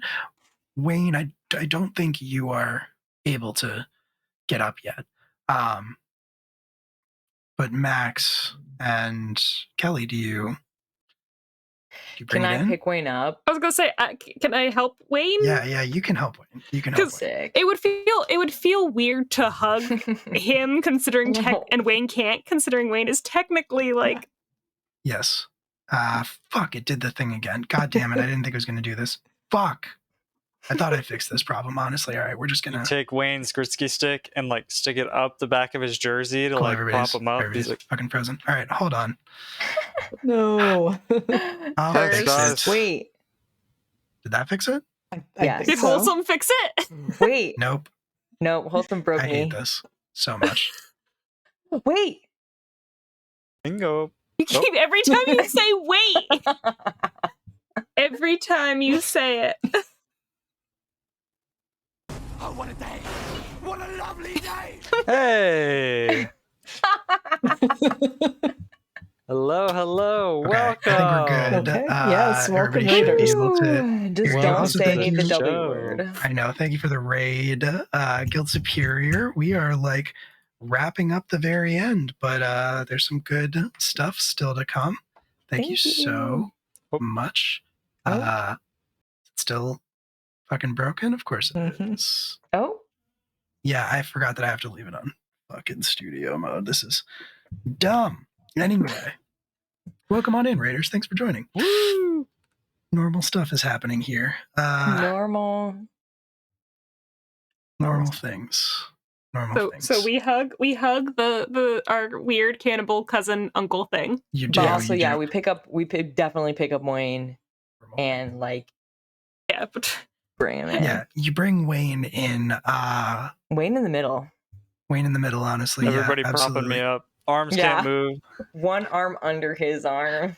Yeah, Nawada the Huntsman, about 8 feet tall, big, giant, hairy arms, marked underbite, too many teeth in his mouth, as we've covered. The Fey Lord wraps you all up in a big hug, and you can. I think for a second, you think it has started to rain.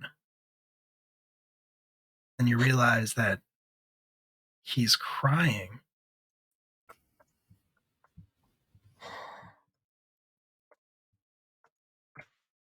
Hey, And then now. he Family till we die, right? He as he is crying, he says, "Family until you die." Family That's until right. we die. Until Family until we die. And at that, Wayne, as you speak, he looks at you, and he looks at your arm. He says,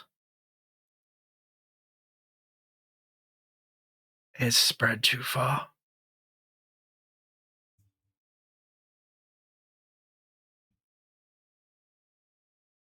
You'll die."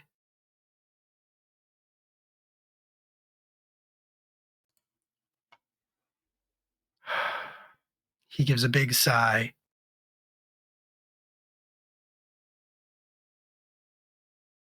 He says,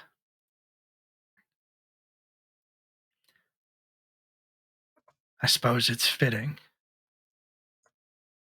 And before any of you can do anything, he lifts Wayne off the ground like he doesn't weigh anything. And he bites Wayne's right arm off.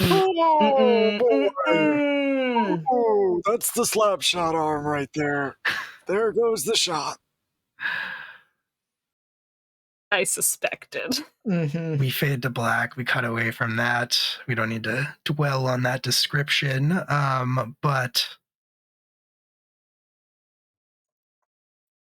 Wayne, you pass out. Safe to say, you pass out. It's like third time in a minute. Yeah, No problem. yeah, 100%. It's happening a lot. Concussions back to You've had a back. rough day. But you wake up. You don't know how much time has passed.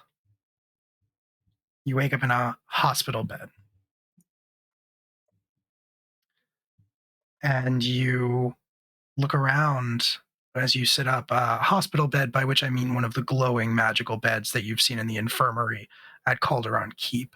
And you look around and you realize where you are, but last time you were here, these healing beds, were all covered in people who were afflicted by sand.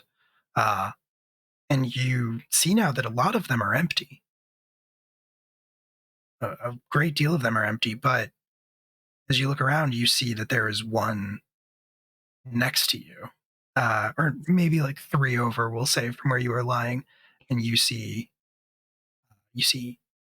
their hunter sitting there, and they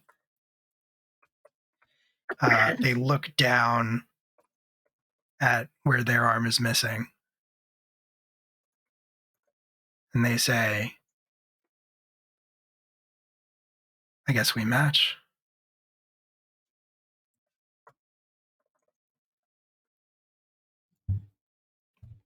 Wayne,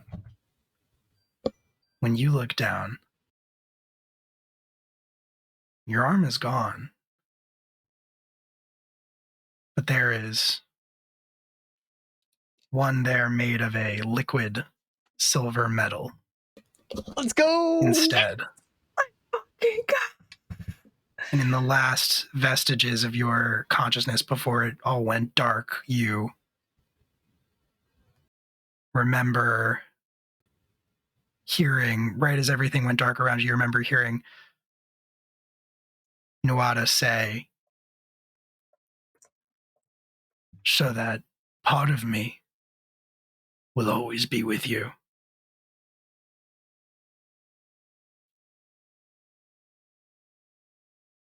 You now bear Ergetlum. The silver hand of Nuada. Oh, sick. You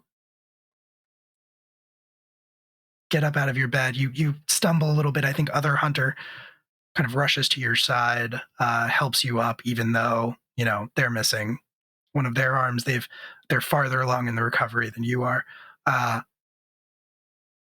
They support you and they say, whoa, all right, go easy. Where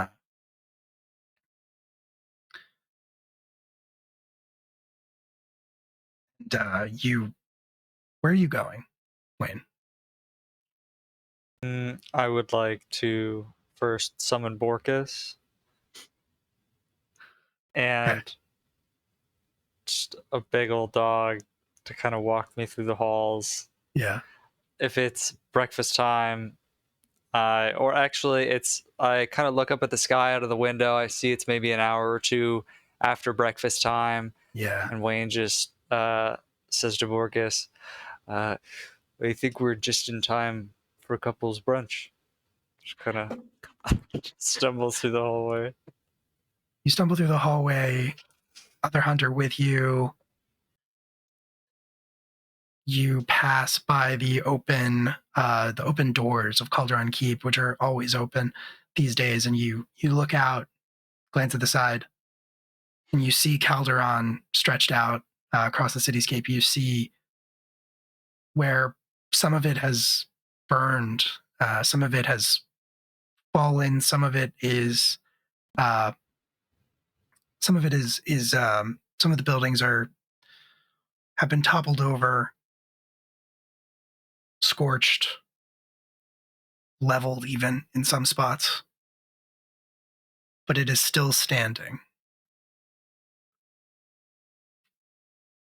And with Borkus and other hunter, you make your way down into the kitchens, into the dining hall, where I'll say you see Hunter, and you see Max Miller, and you see Kelly Violet, you see Alec McMorrow.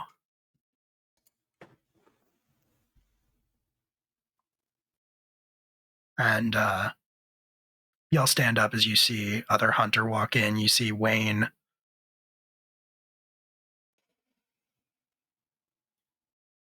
Make their way over to you, and you have breakfast. And I think that's where we're going to end this episode. Class reunion. Look at that. We did it. We survived the Bigham fight. You survived the Bigham fight. 100% intact. Mostly. Sort of. Sort of. 70%, 100% intact. 100% intact. Real quick, because it's cool, let's talk about our Getlum before we call it. Yes. How is that spelled? AIRGETLAM.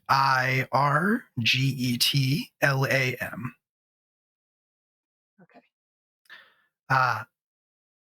If you are 5th level, your strength score becomes 21. Yes. At 10th level, it becomes 23. And at 15th level, it becomes 25. Sick. As a bonus action, it can transform into any weapon, shield, or tool the bearer needs it to become. you are treated as having proficiency in that object, and attacks are treated as magical, cold iron, and silver. It can also cast the shield spell on the bearer as a reaction. Cool. This ability resets on a short or long rest. Insane. Cool. Incredible. So you have that now. Yeah, that's gonna do it for this episode of Class Reunion, I think. Good Lord. Good Lord is that right. Was wild. Jeez Louise. Putting us through the ringer. Truly. Absolutely. Cool. Well, we did it, and it was fun, and we had a good time, I think, right? Oh, yeah. I had a great 100%. time. Hell yeah. Okay. Cool. All right. So we are going to go ahead and go around, I think, and say some stuff about us and what we have going on. And then we're going to call it. We can try to get through this real quick because it is definitely later than it normally is. Thanks, y'all, for sticking around. The combats always tend to run long. I feel like we know this is a thing. But yeah. All right, cool. Let's do this starting with JD, which means this will just take a couple hours. Yeah, it'll just it won't take any time at all. I will be very quick. I will not run through everything I am doing. I will just simply say I will be back here tomorrow for Founders Day, and you can also find me with the Lost Caravan on Thursday for Wander Home. And the only other place I'll plug, I'll be back here a couple of times. I'm not going to go into all of that, but I will say I will be with RPGs Uncovered on Saturday for our continuation of Lucas. And that is it. This was the truncated version, but rest assured, JD is in 15 things. We did count it. And I will also be in Founders Day, and Raph will also be in Founders Day if you want to see Raph play a weird little freak. No, Raph is completely That's normal. Sweet Raph is an angel. No. Angel. A sweet angel. Thank you for jumping onto my side, JD. Okay, yes. I've been on your side the entire time. I think you thought I was a liar, but it's fine. It's fine. Weird little freak. I'm calling it now. Okay. Okay, hello. I've been Raph. I've also been Max Miller.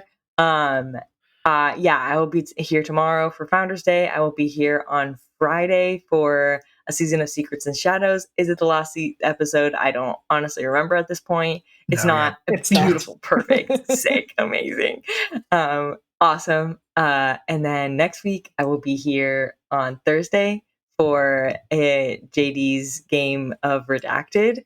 Very, very fun. Very spooky, scary. What else? Other stuff. Okay, cool. Well done, Julia. Hi. I'm Julia. I've been Kelly Violet. This was absolutely fantastic. You can find me at HexWhat on all social media platforms, and I will be back here Sunday for Academy H, where I will get to play Lyra Kroll for the first time in what feels like a long time. I get to be my best girl once again. It has been a long time. It's been a very long time since we have played Academy H. Corey, speaking of Academy H, Corey was Hey, hi, it's me, Corey. I played Eugene Wayne Hovacek. This has been Shiro. Honestly, star of the night. Juniper just walked too far away, but Juniper's right there too. Tonight was great. Thank you for everybody for watching. I'm, working on so many I've got 16 secret things that I'm working on right now. Be on the lookout for my Twitter, and I'll be announcing all of those things. Just, keep your notifications on, you know what I'm saying? Keep those notifs on. Absolutely. And, hello. Hi, my name is Will. I ran this game, and I run a bunch of other stuff here on the channel. I'm one of the storytellers and the organizers, people behind the scenes, making stuff happen, I guess. Founders Day tomorrow. I'll be in that alongside JD and Raph. Thursday, we don't have anything this week. Friday, we have a season of Secrets and Shadows, where unfortunately I will not be, because I will be seeing Blink-182 and Turnstile with my wife and close personal friends. So I will be doing that, sadly, instead of playing a season of Secrets and Shadows, but it'll be a great time. Join to watch everybody. And what else do we? I don't have anything on Saturday, so anymore. So Sunday we will be back here recording Academy H, our Masks Actual Play podcast. You can find that on wherever you get your podcasts. There's a bunch of episodes out there and more on the way. We record it live, so come back Sunday night to watch us record 2 new episodes. It will be wild. If you thought this was wild, come back on Sunday.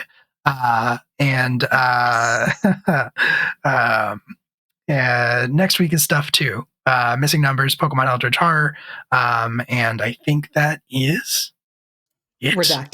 Redacted on Thursday, and the Season of Secrets and Shadows, and Thy Kingdom Come. JD should have talked about those things. I don't know. I really should have. I was trying to keep it simple. I was like, I can plug them all. You tomorrow. were trying to hide the reality of you not sleeping. We need like a plug of like just end credits of all the games you're in, so you can just be like, just hit the pre-scroll. You're right. Yeah, we should do that. We should Star do that. JD, created by JD. System created by JD. I mean, Executive producer Dick That is Wolf. actually the reality. Yeah. Also, then Corey wouldn't be able to plug all of his secret projects. It's Those are also redacted, but again, keep your notifications on. Shit's gonna get wild. 3 a.m. tonight, we're dropping big news. Sure are. That's All right, 3 a.m. everybody. Japan time. So actually, shit, that was yesterday. Damn. Keep your notifications on. One day you will tweet, Corey. One day. Yeah. If you'd had your notifications on, you would have seen it already. So follow us on social media, I guess, if you want to. There's stuff on there. Those are all of those. And you can join our Discord community if you are so inclined. If that's your thing, it's a great place full of great people. We'd love to have you be there with us. And we're going to hop over to the initiative order. They're playing Dresden Files, which is a thing that we play sometimes. We just wrapped up a series of Dresden Files called The Madigans. And those VODs will be up on the YouTube channel. So 2 raid messages in the chat. If you happen to be subscribed, you can grab that first one. If not, feel free to grab that second one. We'd love to have you come along for the ride and say hi to the initiative order with us. But that's going to do it here for us. Everybody say good night. Say good night, everybody. Good night, everybody. everybody. Good night, everybody. Good night, everybody. Have a good one.